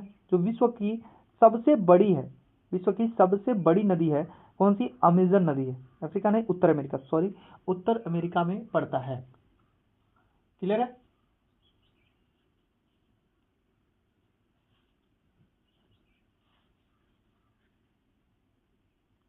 चलिए आगे बढ़ते हैं। सिंधु और ब्रह्मपुत्र जैसे भारत की प्रमुख नदियां भारत की प्रमुख नदियों से निकलती हैं। सिंधु ब्रह्मपुत्र जैसी भारत की प्रमुख नदियों में से निकलती हैं। इन नदियों की प्रवाह क्रम पर्वतों को काटकर गार्ज का निर्माण करती है। सिंधु और ब्रह्मपुत्र नदियां पर्वतों को काटकर क्या करती हैं, गार्ज का निर्माण करती हैं। यहाँ की अधिकांश नदियां मौसमी होती हैं। कहाँ की नदियां, ये प्रायद्वीपीय भारत की बात कर रहा है। यहाँ की अधिकांश नदियां कहाँ की, प्रायद्वीपीय भारत की नदियां मानसूनी होती है, जिसका स्रोत वर्षा जल होता है। दक्षिण भारत की नदियां प्रायद्वीप भारत की नदियों का स्रोत जो होता है वर्षा जल होता है। प्रायद्वीपीय भारत अधिकांश नदियां पश्चिमी घाट से निकलती हैं और बंगाल की खाड़ी में गिरती हैं। प्रायद्वीपीय भारत की अधिकांश नदियां कहां से निकलती हैं, तो पश्चिमी घाट से निकल के बंगाल की खाड़ी में गिरती हैं। बंगाल की खाड़ी में गिरने वाली नदियां डेल्टा बनाती हैं और सागर में गिरने वाली नदियों का यानी कि अरब सागर, यहाँ पे अरब सागर होगा, यहाँ क्या होगा, अरब सागर। और अरब सागर में गिरने वाली नदियां क्या बनाती हैं, ज्वारमुख का निर्माण करती हैं। क्या करती हैं, ज्वारमुख या एस्चुरी का निर्माण करती हैं। तो बंगाल की खाड़ी में जितनी नदियां गिरेंगी वो क्या बनाएंगी, डेल्टा, और जितनी नदियां अरब सागर में गिरेंगी वो एस्चुरी या ज्वारमुख निर्माण करेंगी। क्लियर है, यहाँ तक समझ में आ गया। सिंधु, गंगा और ब्रह्मपुत्र नदियां हिमालय की प्रमुख नदियां हैं। इसके अतिरिक्त प्रायद्वीपीय भारत में भी कई नदियां प्रभावित होती हैं जो प्रायद्वीपीय क्षेत्र में बहती हुई बंगाल की खाड़ी या अरब सागर में गिरती हैं। नदियां अपने गाद से प्राकृतिक तटबंध निर्माण करती हैं। इस तटबंध बाढ़ क्षेत्र में मानव अधिवास के लिए सर्वाधिक उपयुक्त माना गया है। यानी कि जब नदियां क्या करती हैं, गाद इकट्ठा करती हैं, जो गाद इकट्ठा करती है उसी को हम जलोढ़ मिट्टी या डेल्टा कहते हैं, जहां पे लोग आज भी निवास कर रहे हैं। तो सबसे पहले हम लोग पढ़ने वाले हैं सिंधु नदी के बारे में। चलिए फटाफट सिंधु नदी के बारे में पढ़ते हैं, और जो लोग नोट करना चाहते हैं नोट करते हुए चलेंगे, एग्जाम के लिए क्या है, बहुत इंपॉर्टेंट है। झील से निकलने वाली नदियां, ये कहाँ से निकलेगी, तो आपको मालूम हो मानसरोवर झील से निकलती है। सिंधु नदी झील से निकलकर दक्षिण पश्चिम की ओर बहती है, यानी कि जो और मानसरोवर झील से निकलकर दक्षिण पश्चिम की ओर बहती है और भारत में जम्मू कश्मीर के लद्दाख जिले से प्रवेश करती है। क्वेश्चन पूछेगा सिंधु नदी भारत में कहाँ से प्रवेश करती है, तो लद्दाख जिले से। ठीक है, जम्मू कश्मीर के लद्दाख जिले से प्रवेश करती है। यहाँ पे अब आपको याद रखना है, लद्दाख से ये जम्मू कश्मीर नहीं रहेगा, क्योंकि आपको मालूम हो चुका है लद्दाख और जम्मू कश्मीर अलग अलग हो गया। तो लद्दाख से सिंधु नदी प्रवेश करती है। लद्दाख में सिंधु नदी गार्ज का निर्माण करती है, जिसे हम गिलगिट गार्ज कहते हैं। गिलगिट गार्ज कहाँ है, तो लद्दाख में है। किस नदी द्वारा बनाया गया, तो सिंधु नदी द्वारा बनाया गया। मीठन कोट पाकिस्तान के समीप सतलज नदी, ब्यास, रावी, चिनाब और झेलम आदि नदियां सिंधु से जाकर मिलती हैं। कौन कौन सी, सतलज, ब्यास, रावी, चिनाब और झेलम, ये 5 नदियां हैं जिसे हम पंच नदियां कहते हैं। ये नदियां सिंधु नदी से जाकर मिलती है कहाँ, मीठन कोट पाकिस्तान में। यह नदियां दक्षिण पश्चिम की ओर प्रभावित होकर कराची के पूर्व मैदान का निर्माण करते हुए अरब सागर में जाकर गिर जाती हैं। सिंधु नदी कहाँ जा गिरती है, अरब सागर में गिरती है। इस नदी की लंबाई लगभग 2900 किलोमीटर है। इस नदी का 1/3 प्रवाह क्षेत्र भारत के जम्मू कश्मीर, हिमाचल प्रदेश और पंजाब और शेष पाकिस्तान में बहता है। देखिए सिंधु नदी का जो है टोटल लंबाई कितनी है, 2900 किलोमीटर है। इसमें से 1/3 जो है 2900 किलोमीटर में 1/3 भाग जो है भारत के जम्मू कश्मीर, हिमाचल प्रदेश और पंजाब में बहती है, और बाकी कहाँ बहती है, पाकिस्तान में बहती है। ठीक है, नदी का प्रमुख धारा जो है भागीरथी की उत्पत्ति हिमालय में स्थित गंगोत्री हिमनद के गोमुख से हुआ है, जो अलकनंदा उत्तराखंड स्थित देवप्रयाग में भागीरथी से मिल जाती है, जहां गंगा नदी का प्रवाह गंगा नदी के नाम से जानते हैं। यहाँ से आपकी गंगा नदी के बारे में डिटेल बता रहा है। कहाँ से, तो यहाँ से गंगा नदी के बारे में जान रहे हैं। तो गंगा नदी की जो मुख्य धारा है वो भागीरथी धारा है, और भागीरथी जो है कहाँ से निकलती है, गंगोत्री हिमनद के गोमुख से निकलती है। और अलकनंदा एक नदी है अलकनंदा, और एक नदी हो गई भागीरथी। ये दोनों नदियां कहाँ मिलती हैं? तो देवप्रयाग में मिलती हैं। अब ये जब दोनों नदियां मिलती हैं तो क्या कौन सी नदी का निर्माण होता है? तो गंगा नदी इसका नाम पड़ जाता है। कौन सी नदी? गंगा नदी इसका नाम पड़ जाता है। चीजें याद होना चाहिए, समझ में आना चाहिए। चलिए अब गंगा नदी के बारे में समझते हैं। यहाँ पे ध्यान देंगे, इस नदी का मुख्य धारा जो भागीरथी की उत्पत्ति हिमालय में स्थित गंगोत्री हिमनद के गोमुख से हुआ है। अलकनंदा उत्तराखंड में स्थित देवप्रयाग में भागीरथी से मिलती है, जहाँ गंगा नदी इसका नाम पड़ जाता है। इसकी लंबाई 2525 किलोमीटर है और टोटल ये कहाँ भारत में बहती है। और इसके अंतर्गत ये उत्तराखंड, उत्तर प्रदेश, बिहार पश्चिम बंगाल राज्य से बहती हुई फरक्का होते हुए बांग्लादेश पहुंचती है, बांग्लादेश में प्रवेश करती है, इसे जहां इसे पद्मा के नाम से जानते हैं। याद रहेगा। तो आप देखेंगे गंगा नदी उत्तराखंड, उत्तर प्रदेश, बिहार, पश्चिम बंगाल, ये 4 राज्यों में प्रमुख बहती है और बांग्लादेश में प्रवेश करती है, और बांग्लादेश में इसको पद्मा के नाम से जानते हैं। गंगा नदी को किस नाम से जानते हैं? पद्मा के नाम से। हिमालय के अनेक नदियां जैसे यमुना, घाघरा, गंडक, कोसी अपने जल को गंगा में उत्सर्जित करती हैं। यानी कि गंगा की सहायक नदियां कौन कौन सी हैं? तो यमुना, घाघरा, गंडक और कोसी नदी गंगा की सहायक नदियां हैं। फरक्का के समीप गंगा नदी 2 भागों में बढ़ जाती है। फरक्का जो है, फरक्का के समीप जो गंगा नदी है 2 भागों में बढ़ जाती है। प्रथम भाग हुगली गंगा की वितरिका के रूप में डेल्टा से होते हुए बंगाल की खाड़ी में जा मिलती है। दूसरा भाग जो है मुख्य धारा के रूप में बांग्लादेश में प्रविष्ट होकर ब्रह्मपुत्र नदी में आकर मिलती है, जिसके संगम को हम मेघना के नाम से जानते हैं। देखिए, जब हमारी गंगा नदी उत्तराखंड से निकलती है तो उत्तराखंड से उत्तर प्रदेश बहती है, उत्तर प्रदेश से बिहार बहती है, और बिहार से जैसी बाहर निकलती है तो फरक्का के पास से ये 2 भागों में बढ़ जाती है। एक को बोलते हैं, यानी कि गंगा नदी में से ही एक नदी निकल जाती है जिसका नाम पड़ता है हुगली नदी, और एक अपना गंगा जो बह रही है तो बह ही रही है। गंगा नदी बांग्लादेश में जाती है, बांग्लादेश में उधर से पूरब की तरफ से आने वाली अरुणाचल प्रदेश, असम से होते हुए आने वाली ब्रह्मपुत्र नदी आकर गंगा से मिलती है, और दोनों नदियां जब मिलती हैं तो वहां पे इन नदियों का नाम हो जाता है मेघना, और मेघना के नाम से बंगाल की खाड़ी में क्या होती है? अपने जल को त्याग देती हैं। समझ में आ गया आपको? समझ में आया आपको चीजें? अब देखिए यहाँ पे गंगा और ब्रह्मपुत्र नदी बंगाल की खाड़ी में गिरने से पूर्व एक विशाल डेल्टा का निर्माण करती हैं। इस डेल्टा का नाम है सुंदरवन का डेल्टा। विश्व का सबसे बड़ा डेल्टा सुंदरवन का डेल्टा है, जो गंगा और ब्रह्मपुत्र नदी द्वारा बनाया जाता है।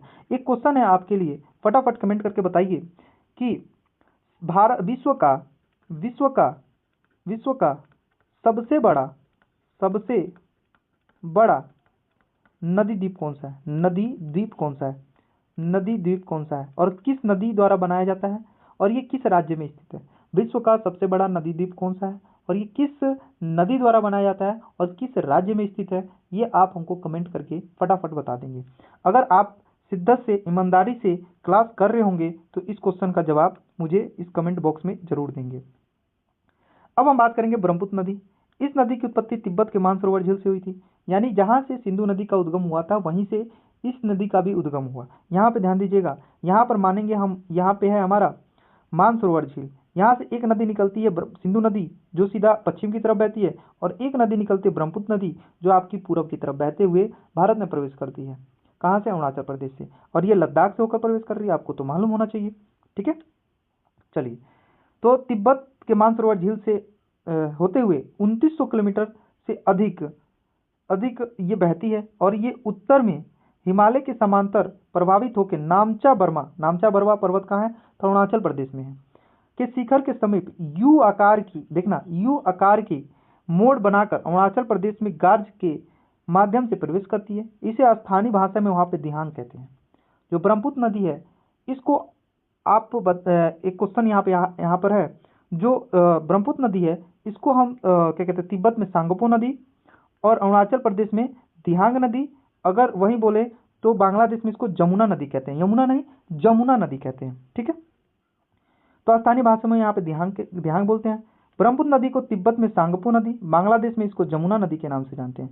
एक क्वेश्चन है, फटाफट बताइएगा कि गंगा नदी को बांग्लादेश में किस नदी के नाम से जानते हैं? गंगा नदी को बांग्लादेश में किस नदी के नाम से जानते हैं? फटाफट। अब हम पढ़ेंगे यमुना नदी, तो यहाँ पे ध्यान दीजिएगा। चलिए, यमुना नदी के बारे में हम लोग थोड़ा सा पढ़ते हैं। क्या है यमुना नदी में? यह नदी महान हिमालय के यमुनोत्री से निकलती है, यमुनोत्री के बंदरपूछ श्रेणी से निकलती है, ये चीज याद रखेंगे। यह हिमानी के निकट 1300 किलोमीटर की दूरी तय करते हुए प्रयागराज इलाहाबाद में के निकट गंगा से मिलती है। इसकी प्रमुख सहायक नदियां हैं चंबल, बेत, केनवा, चंबल, बेत, केनवा, चंबल, बेत, केन। ठीक है, इसकी प्रमुख सहायक नदियां हैं जो दाहिने तट से मिलती हैं। कहां से? दाहिने से मिलने वाली नदियां जो हैं चंबल, बेत, केनवा किसकी सहायक नदियां हैं? तो यमुना की सहायक नदी हैं। आपको ये चीज याद रखना होगा, बहुत ही इंपॉर्टेंट लाइन है। क्वेश्चन पूछ लेगा, बताइए बेतवा किसकी सहायक नदी है, तो आपको बताना है यमुना की सहायक नदी है। चंबल किसकी सहायक नदी है, तो यमुना की सहायक नदी है। क्लियर है? और ये तीनों नदियां जो है यमुना से किधर से मिलती हैं, तो दाहिने तट से मिलती हैं। और ये जो है यमुना नदी कहाँ मिल जाती है? गंगा से मिल जाती है। कहाँ? प्रयागराज या इलाहाबाद में गंगा से मिल जाती है। क्लियर है? घाघरा नदी, घाघरा नदी की बात करें तो ध्यान दीजिएगा, यह नदी ट्रांस हिमालय क्षेत्र से करनाली स्थित चुंगो हिमनद से निकलती है। पर्वतीय क्षेत्र के करनाली और मैदानी क्षेत्रों में घाघरा के नाम से जानते हैं। देखिए, पर्वतीय क्षेत्रों में इसको करनाली के नाम से जानते हैं और मैदानी क्षेत्रों में इसको हम घाघरा नदी के नाम से जानते हैं। गंडक नदी, यह नदी महान हिमालय से निकलकर नेपाल होते हुए बिहार के चौपारण में प्रवेश करती है। बिहार के पश्चिमी चौपारण से बिहार में प्रवेश करती है। इस नदी परिवहन मार्ग जो है तीव्र परिवर्तन और अवसाद से अत्यधिक निक्षेपण से यहाँ बाढ़ की आकांक्षा बनी रहती है। अब हम बात करेंगे कोसी नदी। बिहार की एक प्रमुख नदी है कोसी नदी। कोसी नदी महान हिमालय के गोसाईनाथ से निकलती है जो कि नेपाल में स्थित है। गोसाईनाथ कहाँ स्थित है? नेपाल में। बहुत इंपॉर्टेंट लाइन है, याद रखेंगे। गोसाईनाथ से कौन सी नदी निकल रही है? कोसी नदी। यह बिहार के सुपौल जिला में प्रवेश करती है। बिहार में कहाँ से प्रवेश करती है? तो सुपौल जिला से। उद्गम स्थल के समीप कोसी नदी का मुख्य धारा अरुणा कहलाता है, यानी जहां से यह निकलती है उसको अरुणा कहते हैं। जब कोसी नदी निकलती है तो उसका नाम क्या रहता है? अरुणा रहता है। क्या रहता है? अरुणा। गंगा द्वारा लाई नवीन जलोढ़ से निर्मित बाढ़ मैदान टाल के नाम से पुकारा जाता है। टाल किसे कहते हैं? तो गंगा नदी द्वारा जो लाई गई मिट्टी है, जो मैदानी क्षेत्र है, उसको हम टाल के नाम से जानते हैं। अन्य धाराओं में समाहित कर कुर्सेल यानी कि सहरसा के निकट गंगा में जाकर मिल जाती है। क्वेश्चन पूछेगा कोसी नदी कहाँ से निकलती है? तो गोसाईनाथ से निकलती है। बिहार में कहाँ प्रवेश करती है? सुपौल से प्रवेश करती है। कोसी नदी का जहाँ से निकलती है उसका नाम क्या रहता है? तो अरुणा नाम रहता है। और गंगा में कहाँ मिलती है? तो सहरसा कुर्सेल जो है जगह है, वहाँ जाकर गंगा मिल जाती है। इसकी लंबाई जो है 230 किलोमीटर है टोटल। बिहार राज्य को कोसी नदी में बाढ़ आने से अपार क्षति होता है। बिहार राज्य को कोसी नदी में जब बाढ़ आता है तो बहुत ही ज्यादा क्षति होता है। इस कारण इससे नदी को बिहार का शोक कहा जाता है। इस कारण से इस नदी को बिहार का शोक कहा जाता है। अब हम पढ़ेंगे नर्मदा नदी। मध्य प्रदेश के अमरकंटक के मैकाल पहाड़ी से निकलने वाली नर्मदा नदी पश्चिम की ओर भ्रंश घाटी में बहती है। मध्य प्रदेश में स्थित है अमरकंटक, और अमरकंटक में एक पहाड़ी है मैकाल पहाड़ी, वहां से निकलती है हमारी नर्मदा नदी और पश्चिम से बहते हुए अरब सागर में जाकर गिरती है और ये भ्रंश घाटी में होकर बहती है। किस घाटी में? भ्रंश घाटी में होकर बहती है। जबलपुर के निकट यहाँ भेरा घाट से संगमरमर के शैल खंडों में यह नदी गहरे गाढ़ से बहती है, जिसे हम धुआंधार जलप्रपात या कपिलधारा जलप्रपात के नाम से जानते हैं। जब नदियां ऊंचाई से नीचे की तरफ गिरती हैं तो जलप्रपात का निर्माण करती हैं। तो धुआंधार जलप्रपात या तो कपिलधारा जलप्रपात कौन सी नदी बनाती है? नर्मदा नदी। कहाँ? जबलपुर में या तो मध्य प्रदेश में। मध्य प्रदेश में स्थित है जबलपुर, याद रखेंगे आप लोग। ठीक है, यह प्रायद्वीपीय भारत की दूसरी सबसे लंबी नदी है। अब हम प्रायद्वीपीय भारत की नदियों के बारे में पढ़ रहे हैं। ये नर्मदा नदी जो है प्रायद्वीपीय भारत की नदी है, और प्रायद्वीपीय भारत की सबसे लंबी नदी जो है गोदावरी नदी है, और दूसरी सबसे लंबी नदी जो है ये नर्मदा नदी है। कौन सी? नर्मदा नदी। अब हम पढ़ेंगे ताप्ती नदी, इसी की संगतिया नदी है ताप्ती। ताप्ती नदी मध्य प्रदेश के बैतूल जिले से सतपुड़ा पहाड़ी से निकलती है। यह खंबात की खाड़ी में गिरती है। कौन सी खाड़ी में? खंबात की खाड़ी में, याद रखेंगे। क्वेश्चन पूछेगा खंबात की खाड़ी में गिरने वाली नदी ताप्ती नदी। और खंबात की खाड़ी कहाँ है? तो अरब सागर के तट पर स्थित है, गुजरात राज्य में। ठीक है, सूरत के निकट जो है पूर्णा इसकी एकमात्र नदी है। इसकी जो सहायक नदी है जो सूरत के निकट है, पूर्णा है इसकी सहायक नदी। और ताप्ती नदी की बात करें तो ताप्ती नदी के तट पे ही सूरत स्थित है।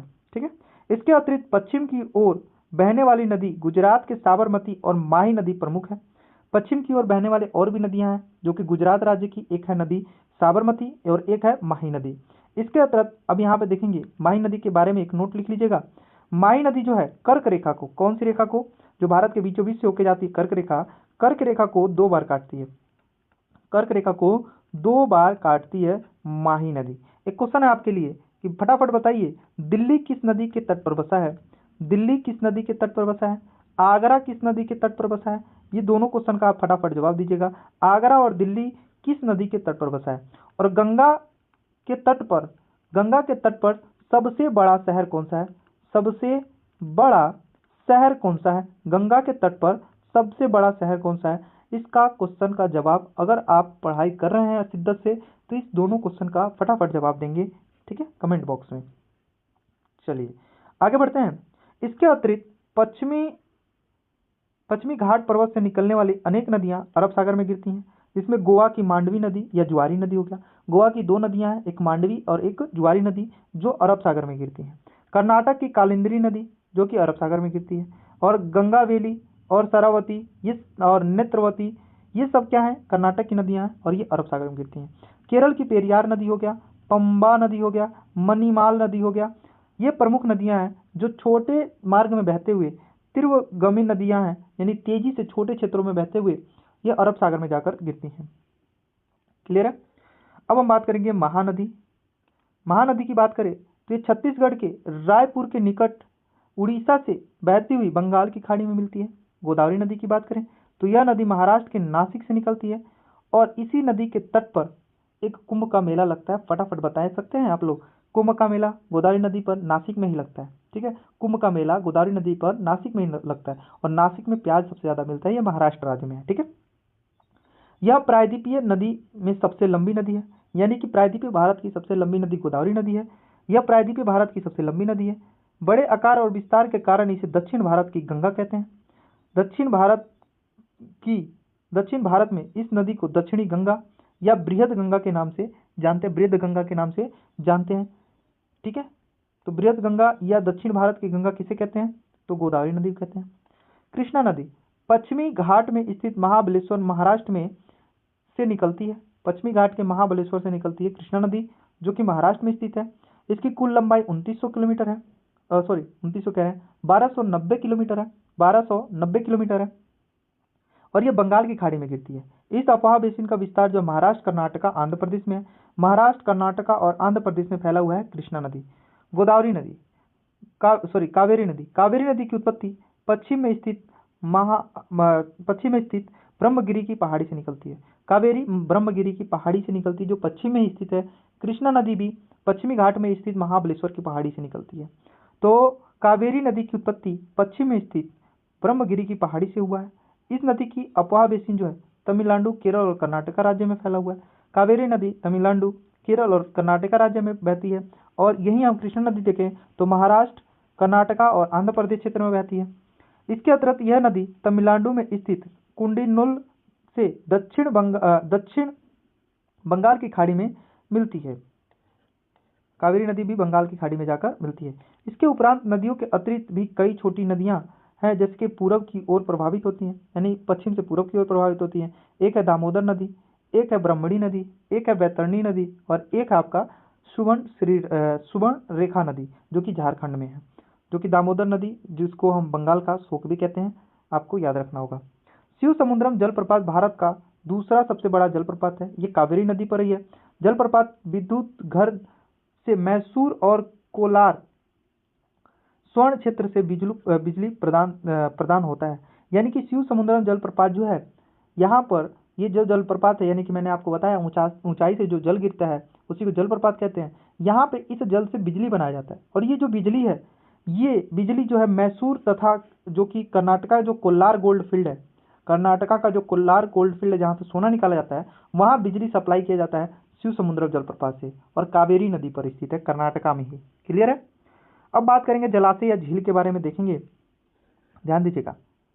कश्मीर में है डल झील या बुलर झील। कश्मीर में डल झील और बुलर झील है जो मीठे पानी का झील है।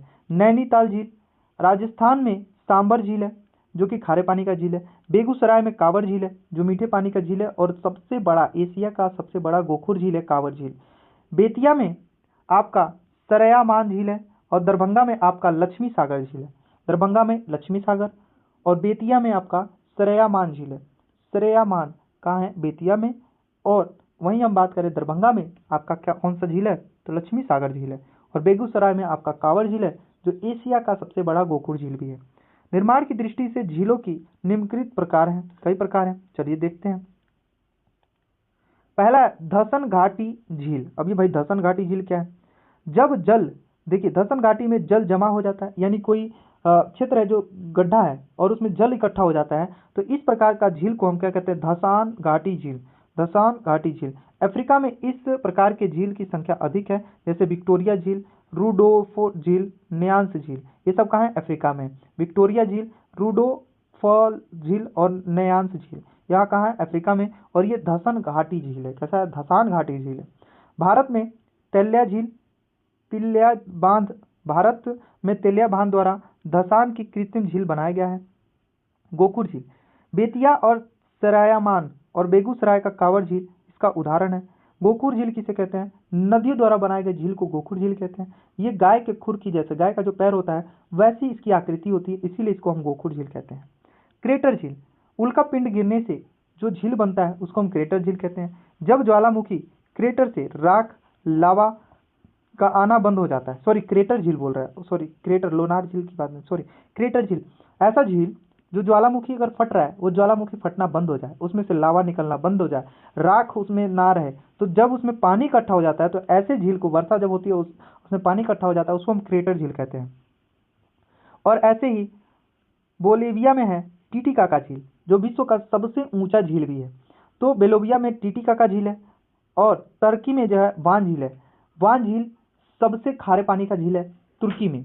तुर्की का वान झील जो कि आपका क्रेटर झील का उदाहरण है, और बेलोविया का टीटीकाका झील भी तुर्की झील का, तुर्की का वान झील भी जो है क्रेटर झील का उदाहरण है। और भारत का जो है लोनार झील जो कि महाराष्ट्र में है, ये भी क्रेटर झील का उदाहरण है।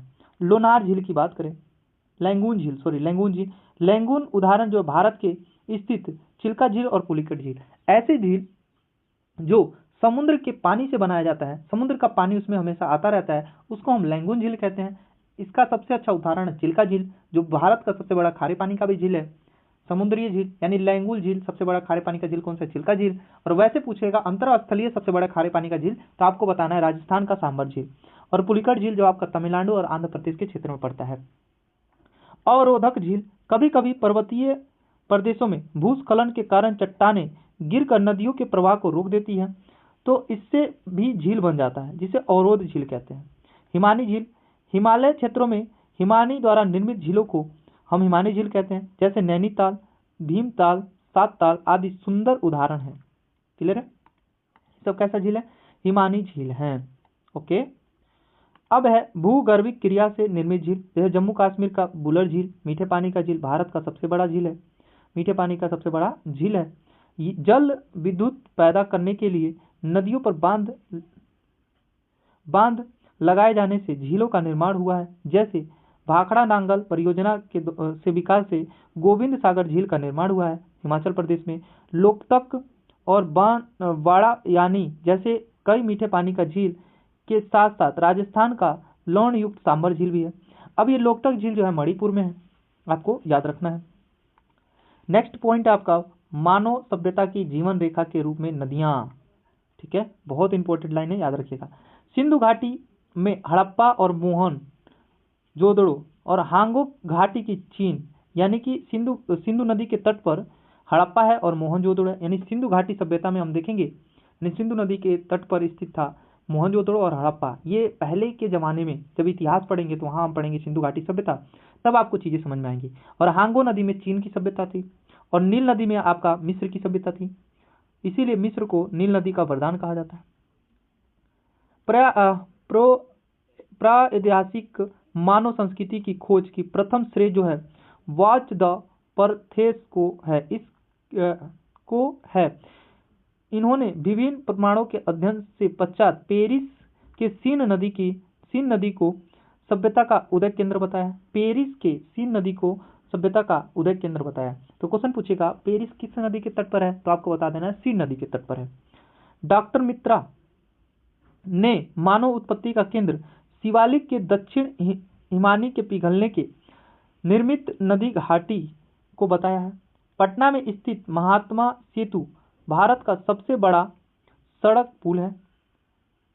गांधी सेतु, पटना में स्थित जो गांधी सेतु है भारत का सबसे बड़ा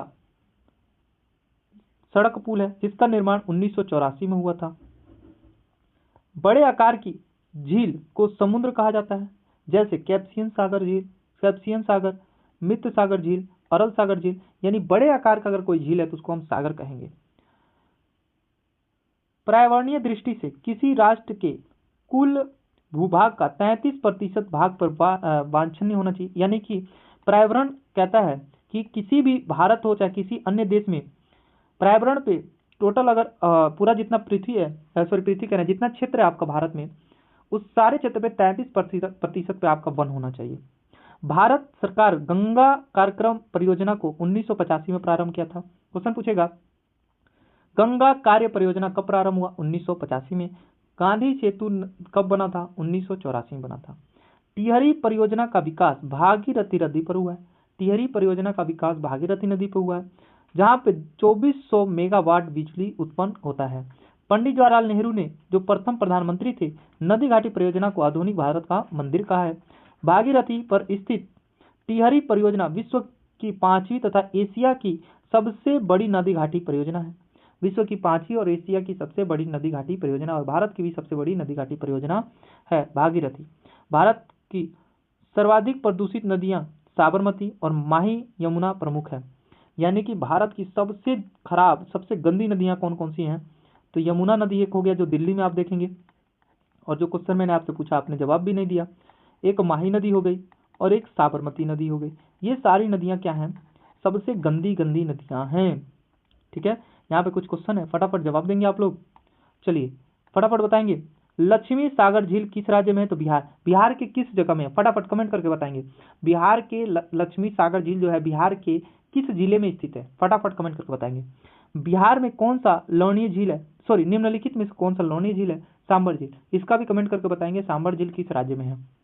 गंगा नदी पर गांधी सेतु किस शहर के निकट बनाया गया? तो पटना में। तो बताएंगे गांधी जो सेतु है कब बनाया गया था, ये भी कमेंट करके आप लोग बताएंगे। कौन सी नदी भ्रंश घाटी से होकर बहती है? तो ताप्ती नदी भ्रंश घाटी से होकर बहती है। और एक और नदी में बताया था जो अरब सागर में गिरती है, वो भी बताइए कौन सी भ्रंश घाटी में होकर बहती है। कौन सी नदी प्रायद्वीपीय भारत की सबसे लंबी नदी है? तो गोदावरी नदी। और प्रायद्वीपीय भारत की दूसरी सबसे बड़ी नदी कौन सी है? फटाफट बताएंगे आप लोग, दूसरी सबसे बड़ी नदी कौन सी है। सिंधु जल समझौता कब हुआ था? तो भारत और पाकिस्तान के बीच में सिंधु जल समझौता हुआ था 1960 में। सांगपो नदी का उपनाम क्या है? ब्रह्मपुत्र नदी है। एक कमेंट करके आप बताएंगे कि ब्रह्मपुत्र नदी जब भारत में प्रवेश करती है, कहाँ भारत में प्रवेश करती है, तो क्या नाम होता है? और बांग्लादेश में इसका क्या नाम होता है? फटाफट कमेंट करके बताएंगे। ब्रह्मपुत्र नदी का भारत में नाम क्या है, जब भारत में प्रवेश करती है तो उसका नाम क्या रहता है, और बांग्लादेश में इसका नाम क्या रहता है? ठीक है, नेक्स्ट क्वेश्चन है, निम्नलिखित में से गर्म जल प्रपात कौन सा है? तो ब्रह्मकुंड है। ब्रह्मकुंड जल प्रपात जो है गर्म जल प्रपात है। कोसी नदी का उद्गम कहां से हुआ है? तो गोसाईनाथ। और बताएंगे फटाफट कमेंट करके, बिहार का शोक किस नदी को कहते हैं? बिहार का शोक किस नदी को कहते हैं? कोसी नदी, जो कोसी नदी है, कोसी नदी गंगा से कहाँ मिलती है? कोसी नदी गंगा से कहाँ मिलती है? ये फटाफट कमेंट करके बताएंगे आप लोग। जो लोग ईमानदारी से पढ़ रहे होंगे तो इस क्वेश्चन का, मानसून शब्द की उत्पत्ति अरब भाषा के मौसम से हुआ है, जिसका अर्थ होता है मौसम या ऋतु होता है। यानी मानसून शब्द की उत्पत्ति मौसमी से हुआ है, अरब भाषा का शब्द है और इसका अर्थ होता है मौसम या ऋतु। वर्षा की दृष्टि से मानसीराम में औसतम वर्षा जो होता है, मानसीराम जो कि विश्व का सबसे ज्यादा वर्षा वाला स्थान है जो मेघालय में पड़ता है, वहाँ औसतन वर्षा 1180 सेंटीमीटर होता है, जबकि जैसलमेर में 12 सेंटीमीटर से अधिक नहीं होता। अक्टूबर नवंबर और दक्षिण भारत के पूर्वी भारत में लौटते समय मानसून से अच्छी वर्षा होती है। यानी दक्षिण के जो दक्षिणी पूर्वी भाग है वहाँ पर जब अक्टूबर नवंबर में मानसून वापस जाता है तब वहाँ पे बारिश होती है। एल नीनो स्पेनिश शब्द है जिसका अर्थ है सीसू। जिसका अर्थ क्या होता है? सीसू। वास्तव में एल नीनो एक गर्म जलधारा है जो दक्षिण अमेरिका के पेरू और इक्वाडोर देशों के प्रशांत तटीय भागों में 3 से 7 वर्ष के अंतराल में उत्पन्न होता है। इस गर्म जलधारा के कारण जल का तापमान अचानक 5 डिग्री से 10 डिग्री तक बढ़ जाता है, सेंटीमीटर तक बढ़ जाता है। तो एलिनो क्या है? एक गर्म जलधारा है जो दक्षिण अमेरिका के पेरू और इक्वाडोर से उत्पन्न होता है। और एलिनो जो है वो स्पेनिश शब्द का भाषा है जिसका अर्थ होता है सीसू। इसका अर्थ क्या होता है? सीसू। दक्षिणी पश्चिमी मानसून जो है केरल के तट पर 1 जून को वर्षा कराता है। जब दक्षिणी पश्चिमी मानसून भारत में प्रवेश करता है तो सबसे पहले केरल के तट पर बारिश होती है। कब? 1 जून को। पछुआ पवन विक्षोभ के कारण भारत के उत्तरी मैदान में वर्षा होती है। रबी की फसल के लिए लाभदायक होता है और ये शीत ऋतु में वर्षा होती है। दक्षिणी पश्चिम मानसून वर्षा मौसमी है जो जून से सितंबर तक होता है। ग्रीष्मकालीन वर्षा जहां खरीफ फसलों को लाभ पहुंचाता है, शीतकालीन वर्षा रबी फसल के लिए उपयोग पहुंचाता है। ये जो शीतकालीन जो वर्षा होती है ये वर्षा पश्चिमी विक्षोभ के कारण होता है जो भूमध्य सागर से उठता है और उत्तर भारत में ये वर्षा होती है, उत्तरी मैदान में वर्षा होती है, जिससे रबी फसल के लिए सबसे ज़्यादा लाभदायक होता है। और खरीफ फसल जो मानसून आता है तो खरीफ फसल के लिए क्या होता है? लाभदायक होता है। भारत देश कुल 6 ऋतु में पाया जाता है जो अन्य किसी देश से दुर्बल है। ये ऋतु है वसंत ऋतु, वर्षा ऋतु, ग्रीष्म ऋतु, शरद ऋतु, हेमंत ऋतु और शिशिर ऋतु। तो कौन कौन सा? वसंत, ग्रीष्म, वर्षा, शीत, हेमंत और शिशिर ऋतु। किंतु भौगोलिक दृष्टि से मौसम विभाग के अनुसार भारत में मुख्यतः निम्नलिखित 4 ऋतुएं ही पाई जाती हैं। एक है शीत ऋतु जो नवंबर के मध्य से लेकर मार्च के मध्य तक चलता है, जिसको हम शीत ऋतु कहते हैं। ये मार्च नहीं, हाँ ठीक है, मार्च के मध्य तक होता है। ग्रीष्म ऋतु जो कि मध्य मार्च से लेकर मध्य जून तक चलता है, जिसे हम ग्रीष्म ऋतु कहते हैं। एक होता है वर्षा ऋतु जो मध्य जून से लेकर मध्य सितंबर तक चलता है। एक होता है लौटता मानसून ऋतु जो कि सितंबर के मध्य से लेकर नवंबर मध्य तक होता है। चलिए आगे ध्यान दीजिएगा। भारत के दक्षिणी पश्चिमी तट भाग से हवा अरब सागर की ओर से आती है जिसे हम वर्षा कहते हैं। किसी समय बिहार और पश्चिम बंगाल के आसपास धूल भरी आंधियां चलती है।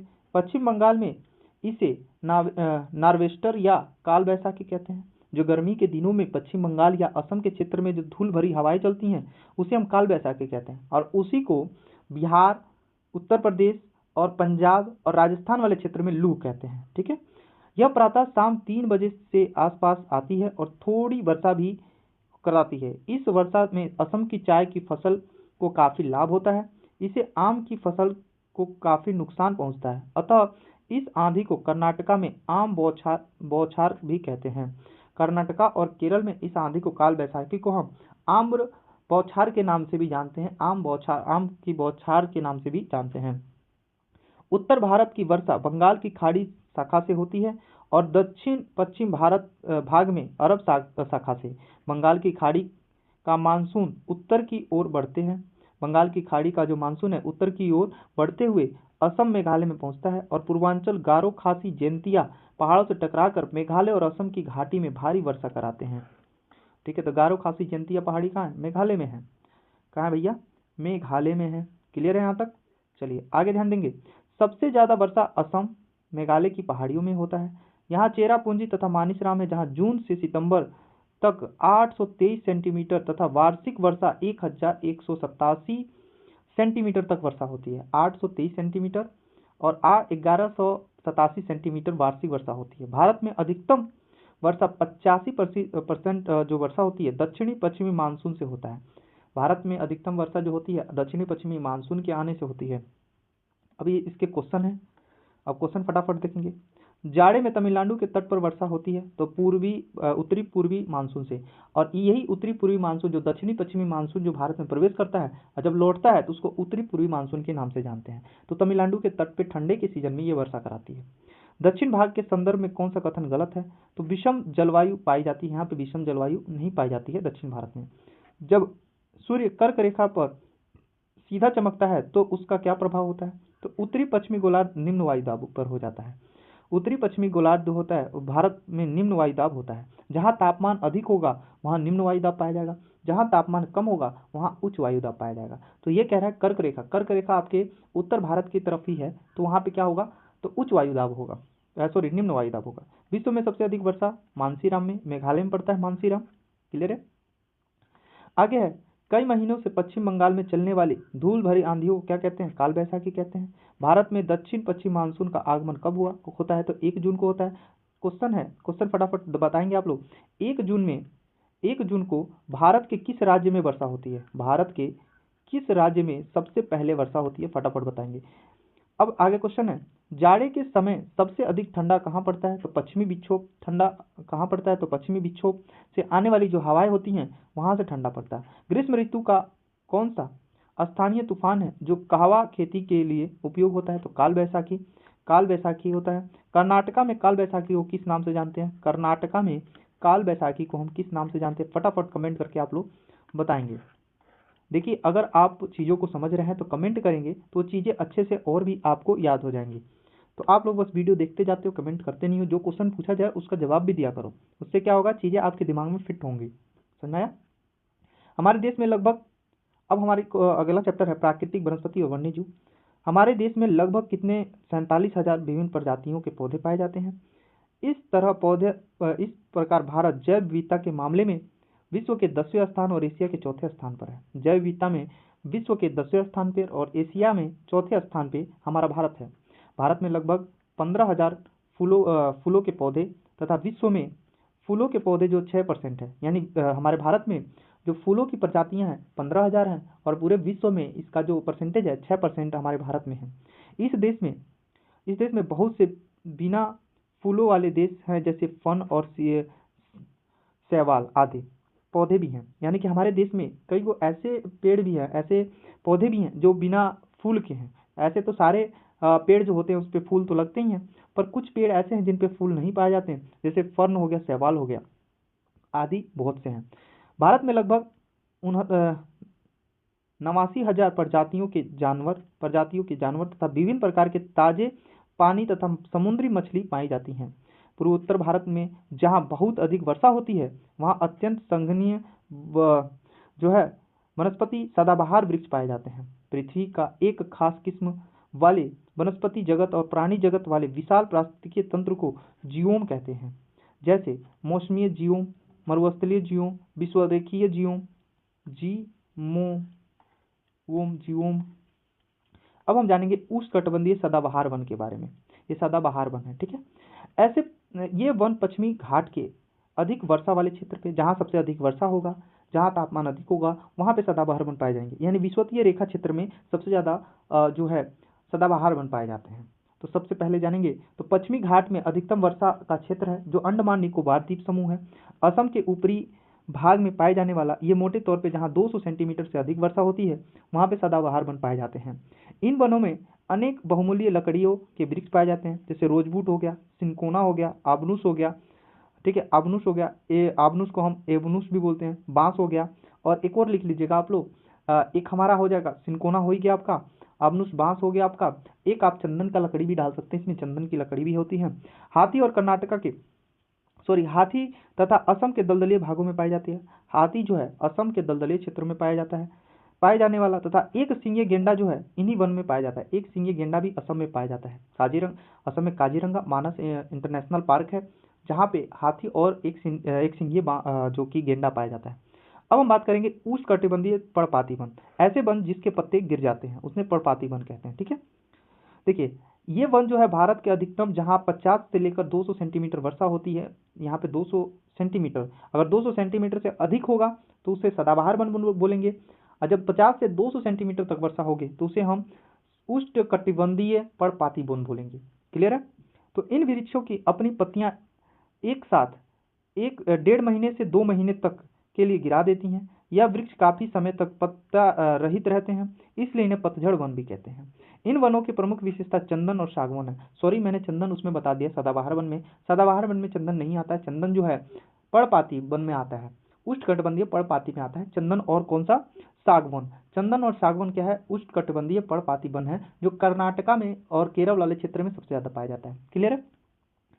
सूक्ष्म पर्णपाती वन उन क्षेत्रों में पाए जाते हैं जहाँ 50 से 100 सेंटीमीटर तक वर्षा होते हैं। जहाँ 50 से 100 सेंटीमीटर वर्षा होंगे वहाँ पे शुष्क पर्णपाती वन पाए जाएंगे।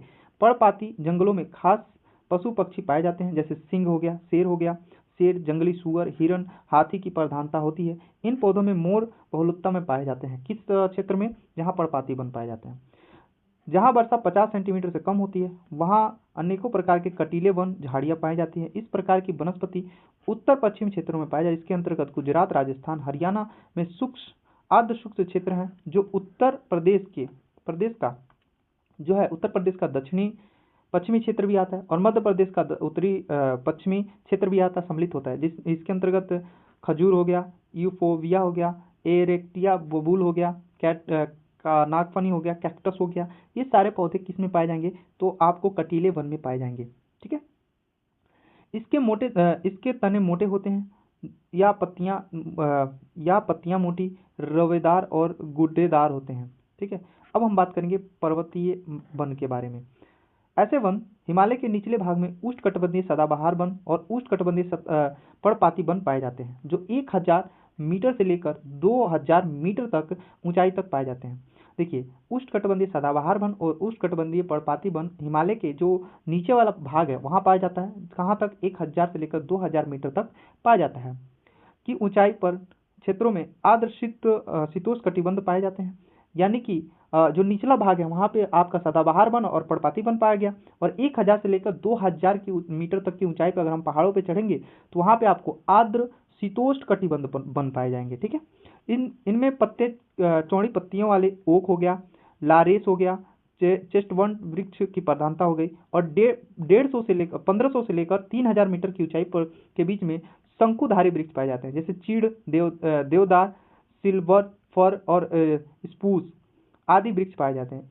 इससे अधिक ऊंचाई पर जाने पर 3600 मीटर की अधिकतम ऊंचाई पर जाने पर अल्पाइन वृक्ष पाया जाता है, अल्पाइन वनस्पति पाई जाती है। तो समझ में आया आपको? यानी हिमालय के निचले हिस्से में सदाबहार वन और पर्णपाती वन पाया जाएगा। 1000 से लेकर 2000 के बीच में आपको आर्द्र शीतोष्ण कटिबंध पाए जाएंगे। इसमें पत्ते आपके चौड़े होंगे, जैसे ओक हो गया, रेल हो गया और चेस्टक नट हो गया, ये वृक्ष पाए जाएंगे। और 1500 से लेकर 3000 की ऊंचाई पर जाएंगे तो आपको शंकुधारी वृक्ष पाए जाएंगे। उसमें चीड़ हो गया, देवदार हो गया, सिल्वर हो गया, फर हो गया, स्पूस हो गया, ये सब वृक्ष पाए जाएंगे। और अगर हम बात करें 3600 से ऊपर की ऊंचाई पर जाएंगे, 3600 मीटर से ऊपर ऊंचाई पर, तो वहाँ पे अल्पाइन वृक्ष पाया जाएगा। अल्पाइन पर्वत क्या कहते हैं, वन पाए जाएंगे। पर्वतीय वनों में तापमान परिवर्तन के साथ अपने पशुओं के चारण हेतु गर्मी ऋतुओं में अधिक ऊंचाई पर चढ़कर तथा जाड़े में घाटी में उतरकर पशु चारण की प्रक्रिया ट्रांस ह्यूमन्स कहलाती है। ट्रांस ह्यूमन्स क्या कहलाता है? तो ट्रांस ह्यूमन्स का मतलब यह है गर्मी के दिनों पे ऊंची पहाड़ियों पे चढ़कर पशुओं को चराना, और ठंडी के दिनों में पहाड़ी के नीचे आकर पशुओं को चराना ही क्या कहलाता है? ट्रांस ह्यूमन्स कहलाता है। अब बात करेंगे मैंग्रोव वन। यह एक विशेष प्रकार का वनस्पति है जो समुद्रीय तटीय क्षेत्रों के डेल्टाई और दलदलीय प्रदेशों में पाए जाते हैं। यह समुद्र के नमकीन जल और नदियों के मीठे पानी द्वारा लाए गए महीन पंख और बलुआ द्वारा निर्मित दलदलीय एक विशेष पारिस्थितिकीय तंत्र को जन्म देता है, जिसमें सुंदरी नाम का वृक्ष पाया जाता है। यह वनस्पति गंगा, ब्रह्मपुत्र, महानदी, गोदावरी, कृष्णा, कावेरी नदियों के डेल्टाई क्षेत्र और अंडमान निकोबार के अंदरूनी तटीय भागों में पाया जाता है। सुंदर वन प्रदेश में रॉयल टाइगर पाए जाते हैं। सबसे प्रसिद्ध जानवर है रॉयल टाइगर, जो है सुंदरवन में पाया जाता है। सुंदरवन का जो है पश्चिम बंगाल और बांग्लादेश में फैला हुआ है। आयुर्वेद में लगभग 2000 पादपों का वर्णन है।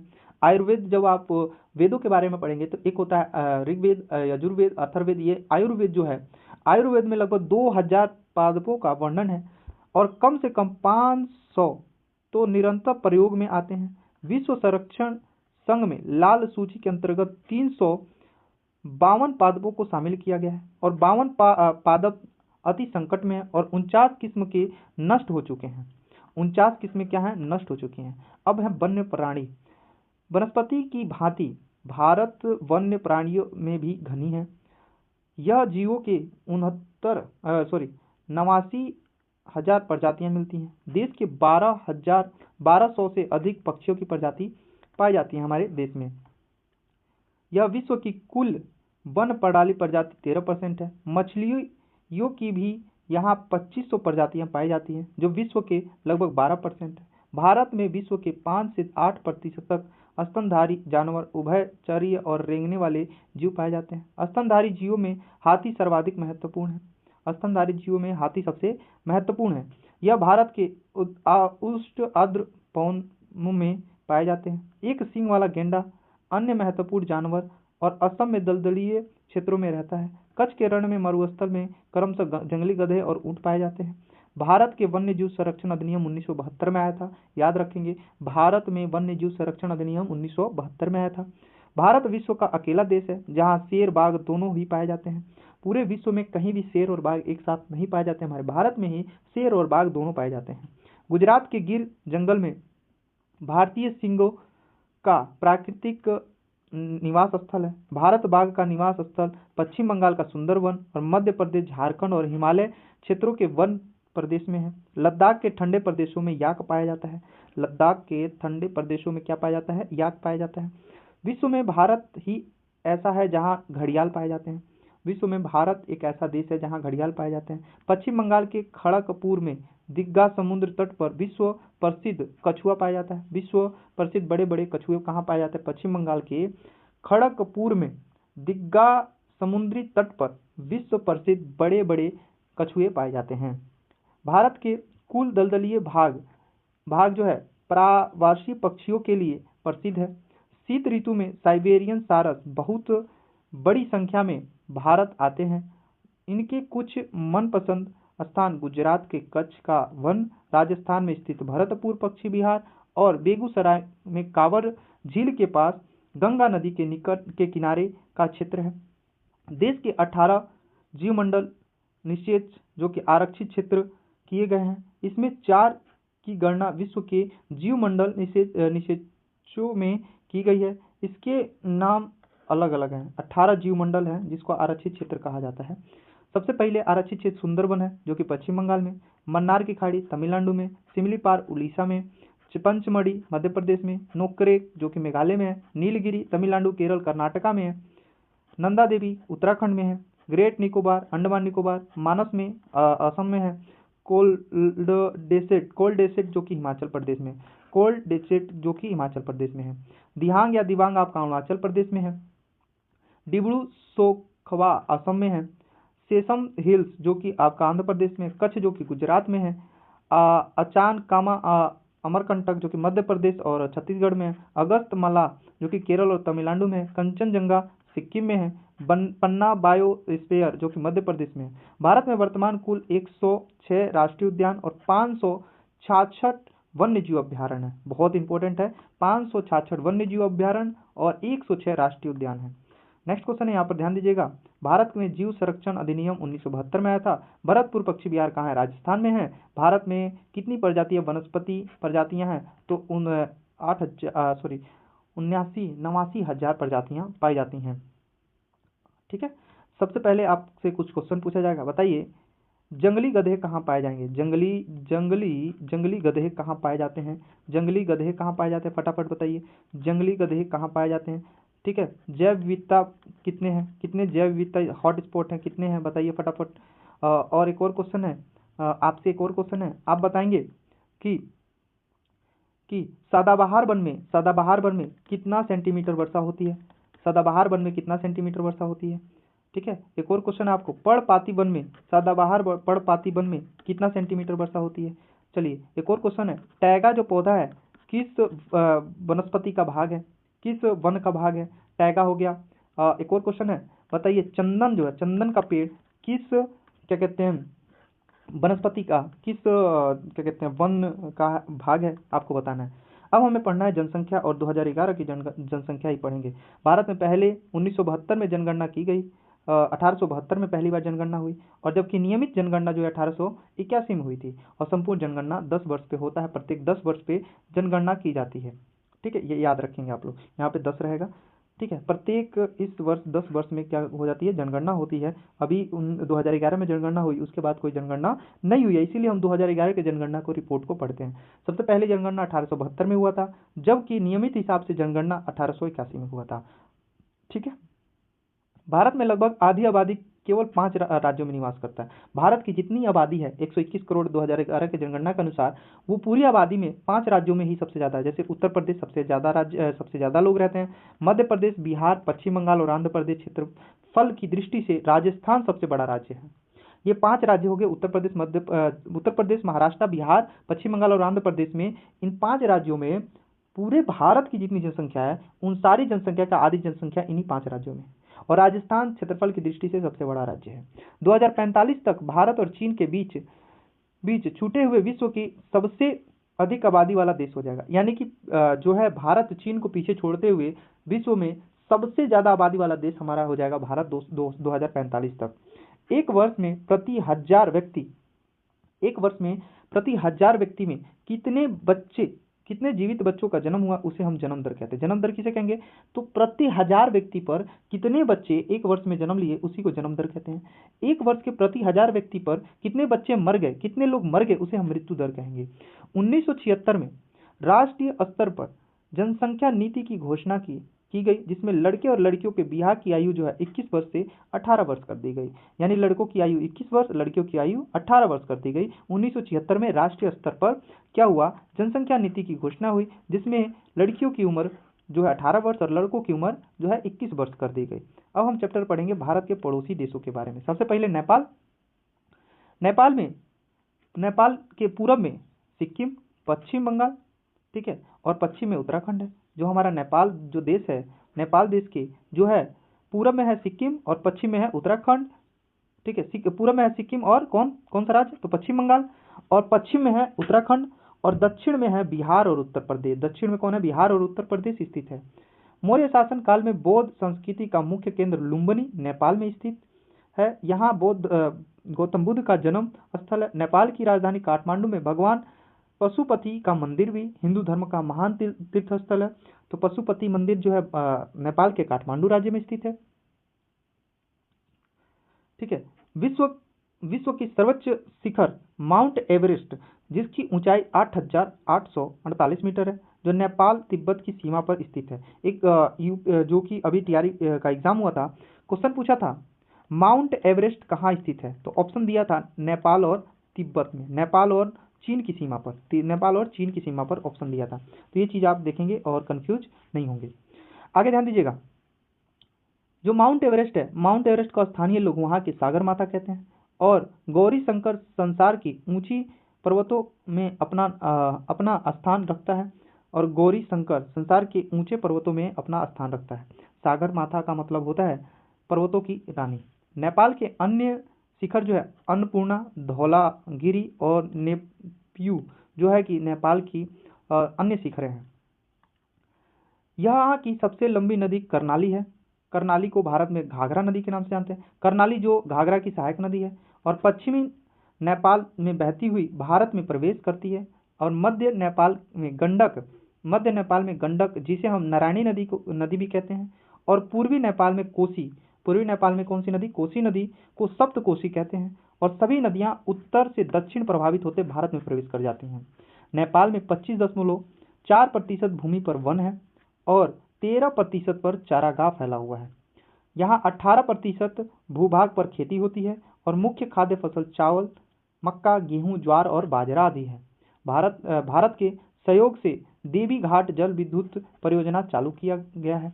एग्जाम में बहुत ही ज़्यादा इंपॉर्टेंट है कि देवी घाट परियोजना भारत की मदद से किस देश में चालू किया गया है, तो नेपाल देश में। कौन सा देश में? नेपाल देश में। काठमांडू देश जो है इसकी राजधानी है, देश की राजधानी है। नेपाल की राजधानी काठमांडू है। सड़क मार्ग द्वारा चीन और भारत से जोड़ा गया है। चीन और भारत जो जुड़ता है सड़क मार्ग द्वारा जुड़ता है। पोखरा दूसरा सबसे बड़ा नगर है। वीरगंज और जनकपुर अन्य प्रमुख व्यापारिक नगर हैं। यदि नेपाल से संभावित विकास स्तर प्राप्त हो जाए तब यह देश पूर्व का स्विट्जरलैंड बन सकता है। यदि नेपाल से संभावित विकास स्तर प्राप्त हो जाए तब यह देश क्या है? स्विट्जरलैंड बन सकता है, अगर विकास इसमें अच्छा हो जाए तो। क्वेश्चन है, नेपाल की सीमा भारत के किस राज्य से मिलती है, तो सिक्किम हो जाएगा। महाभारत लेख क्या है? पर्वत श्रृंखला है। गंडक नदी नेपाल में किस नाम से? नारायणी नदी के नाम से जानते हैं गंडक नदी को। अब हम भूटान देश के बारे में पढ़ेंगे। भूटान भारत का प्रमुख पड़ोसी देश है। भूटान के उत्तर में चीन देश, पूरब में अरुणाचल प्रदेश, दक्षिण में असम और पश्चिम में सिक्किम स्थित है। भूटान की राजधानी थिम्पू है। 10% से भी कम भूमि पर यहाँ पर कृषि होती है। थिम्पू और पूनाखा भूटान के प्रमुख नगर है। पूनाखा और थिम्पू जो है भूटान के प्रमुख नगर हैं। बांग्लादेश 1947 में भारत विभाजन के फलस्वरूप बांग्लादेश पूर्वी पाकिस्तान के रूप में पाकिस्तान का एक अंग घोषित किया गया। 17 दिसंबर 1971 को बांग्लादेश के नाम से यह एक सार्वभौमिक स्वतंत्र देश घोषित किया गया। उत्तर में भारत के असम और पूरब में त्रिपुरा, मिजोरम और पश्चिम बंगाल राज्य स्थित है। देश की 98% जनसंख्या बंगाली समुदाय की है। शेष लोग जनजातीय हैं। लगभग 83% जनसंख्या मुस्लिम है। यहाँ पर 83% जनसंख्या क्या है? मुस्लिम है। बांग्लादेश के पूर्व पर स्थित क्रॉस बाजार बाजार जो है विश्व का सबसे बड़ा बलुई बीच है। ब्रह्मपुत्र को बांग्लादेश में जमुना कहा जाता है। गंगा और ब्रह्मपुत्र की संयुक्त धारा को पद्मा कहा जाता है, यानी कि गंगा का नाम ही पद्मा है। गंगा और ब्रह्मपुत्र संयुक्त धारा को, यहाँ पे थोड़ा मिस्टेक है, इसको सुधार लेंगे। गंगा और ब्रह्मपुत्र की संयुक्त धारा को हम मेघना कहते हैं। क्या कहते हैं? मेघना। और गंगा का जो है नाम बांग्लादेश में क्या है? पद्मा है, पद्मा। ठीक है, इस चीज को ध्यान देंगे। बांग्लादेश की कुल क्षेत्रफल पर 6.7 भाग पर वन पाया जाता है। बांग्लादेश का अर्थतंत्र कृषि पर टिका हुआ है। बांग्लादेश में अगर कृषि ना हो तो बांग्ला भिखमंगा हो जाएगा। समझा यार? देश की 80% जनसंख्या कृषि कार्यों पे लगी हुई है। बांग्लादेश की 80% जनसंख्या जो कृषि कार्य पे लगा हुआ है। देश के लगभग 63% भूमि कृषि कार्यों में लगा है। संसार का 50% जूट का सामान बांग्लादेश निर्यात करता है। निर्यात मतलब होता है बेचना। ठीक है। बांग्लादेश का पूर्व नाम क्या था? पूर्वी बंगाल या पूर्वी पाकिस्तान नाम था। भारत के साथ बांग्लादेश की स्थलीय सीमा कितनी लंबाई है? तो टोटल है 4096 किलोमीटर। बांग्लादेश कब स्वतंत्र हुआ? 17 दिसंबर 1971 को। बांग्लादेश एशिया महाद्वीप के किस भाग में है? तो दक्षिणी भाग में है। ब्रह्मपुत्र नदी को बांग्लादेश के किस नाम से जानते हैं? तो जमुना के नाम से जानते हैं। अब हम बात करेंगे श्रीलंका। श्रीलंका एशिया महाद्वीप में भारत के दक्षिण में स्थित हिंद महासागर का एक द्वीप है और सिंघाल जाति की बहुलता के कारण इस द्वीप को सिंघल द्वीप के नाम दिया गया है। अंग्रेजों ने सिंघल द्वीप को सीलोन नाम से प्रचलित था, यानी अंग्रेजों ने सिंघल द्वीप को सीलोन नाम से प्रचलित किया था। हीरे, मोती, जवाहरात और अन्य रत्नों के भंडार होने के कारण इसे मोतियों का द्वीप भी कहा जाता है। भारत की स्वतंत्रता के पश्चात 4 जनवरी 1978 में श्रीलंका भी उपनिवेशी मुक्त होकर एक स्वतंत्र देश बना था। 4 जनवरी 1948। यह देश पाक जल डमरू द्वारा भारत से अलग होता है। यह अनेक प्रवाल द्वीप पाए जाते हैं, जिसे हम आदम पुल के नाम से भी जानते हैं। प्रवाल द्वीप को हम आदम पुल के नाम से भी जाना जाता है। यहाँ 70% आबादी बौद्ध धर्मावलंबी है। यह द्वीप प्रायद्वीपीय भारत की तरह गोंडवाना प्रो कैम्ब्रिज चट्टानों से निर्मित है। उत्तर भारत में जाफना मैदान और चूना की प्रधानता है। श्रीलंका के उत्तर भारत में जाफना का जो मैदान है वो चूना की प्रधानता है वहाँ पे। यहाँ सबसे ऊंची चोटी पिंदुरा लगानला है, जिसकी ऊंचाई 2527 है। यहाँ की प्रमुख नदी जो है महाबली गंगा, पान और रूबी है। यहाँ वनों में रबड़, सिनकोना, गाटपार्च और चेरू की लंगड़ियाँ मिलती हैं। करीब 30% भूमि पर वन पाए जाते हैं। यह समुद्र में मोती निकालने का भी व्यवसाय प्रचलित है। इस द्वीप को इस कारण पूर्व का मोती भी कहा जाता है। यहाँ के प्रमुख बंदरगाह त्रिकोमाली और कोलंबो है। त्रिकोमाली में एक नौसैनिक अड्डा भी है, जो उत्तर में जाफना उसके बड़े नगरों में से एक है। अतिरिक्त रतनपुर और अनुराधापुर और गाल भी इसके प्रमुख शहर हैं। क्वेश्चन है, श्रीलंका का आकार कैसा है? अंडाकार है। पितुर गाला श्रीलंका का एक प्रमुख स्थल है, शिखर है। श्रीलंका की राजधानी कोलंबो है। जयप्रधमपुरम भी है इसमें जो राजधानी है। भारत और श्रीलंका अलग होता है पाक जल संधि से। श्रीलंका स्वतंत्र हुआ 1948 में। 1948। पाकिस्तान की बात करें, 14 अगस्त 1947 को भारत से विभाजित होकर एक पृथक स्वतंत्र राष्ट्र बना, जिसके दो अंग थे, एक पश्चिम और पूर्व पाकिस्तान कहा जाता था। पश्चिम और पूर्वी पाकिस्तान कहलाते थे। जो पश्चिम और पूर्व अंग अलग अलग होकर एक स्वतंत्र राष्ट्र बन गए। इसके केवल पश्चिमी पाकिस्तान ही पाकिस्तान कहलाता है। यहाँ की भाषा जो है उर्दू है। कराची पाकिस्तान का सबसे बड़ा नगर है। लाहौर पाकिस्तान का दूसरा सबसे बड़ा नगर है। पर्वत श्रेणी की एक श्रृंखला घुमावदार रूप से बिल्कुल दक्षिण तक विस्तृत है, जो वास्तव में हिमालय का ही पश्चिमी और दक्षिण विस्तार है। ये श्रेणी यहाँ उत्तर की दक्षिण क्रम में हिंदकुश, सुलेमान और किरथर के नाम से प्रसिद्ध है। सुलेमान यहाँ की सबसे प्रसिद्ध चोटी है, जिसकी ऊंचाई 3770 मीटर है। 3770 मीटर है। इस पर्वत श्रेणियों में कई दर्रे बने हुए हैं, जिसमें खैबर, बोलन और गोमल दर्र प्रमुख है। जोकोवाबाद का तापमान 55 डिग्री से तक पहुंच जाता है। यह पाकिस्तान का ही नहीं, एशिया का भी सबसे गर्म स्थान है। जोकोवाबाद जो है एशिया का सबसे गर्म स्थान है। यहाँ पे 55 डिग्री सेल्सियस तक तापमान पहुंच जाता है। यहाँ की मुख्य नदी सिंधु, जिसकी सहायक नदी झेलम, चिनाब, रावी, सतलज और ब्यास है, जिसे पंच नदी कहा जाता है। सिंधु को नंद के नाम से पुकारा जाता है। पाकिस्तान को सिंधु की देन कहा जाता है। बलूचिस्तान के पठार पर पाइन और ओक के वृक्ष की प्रधानता है। यहाँ 19% भूमि पर कृषि की जाती है। इस पर यहाँ 72% जनसंख्या आश्रित है। वन आधारित उद्योगों में खेल का सामान तैयार करने के लिए सियालकोट विश्व प्रसिद्ध स्थान है। सियालकोट जो कि पाकिस्तान में है, जो कि यहाँ पर खेल के सामान बनाए जाते हैं। मारदान पेशवा में एशिया का सबसे बड़ा चीनी मिल है। मारदान जो है पेशवार में स्थित है, जो एशिया का सबसे बड़ा चीनी मिल है। पाकिस्तान का सबसे बड़ा हवाई अड्डा कराची है। कराची पाकिस्तान का सबसे बड़ा हवाई अड्डा है। खेल का सामान बनाने के लिए विश्व प्रसिद्ध है।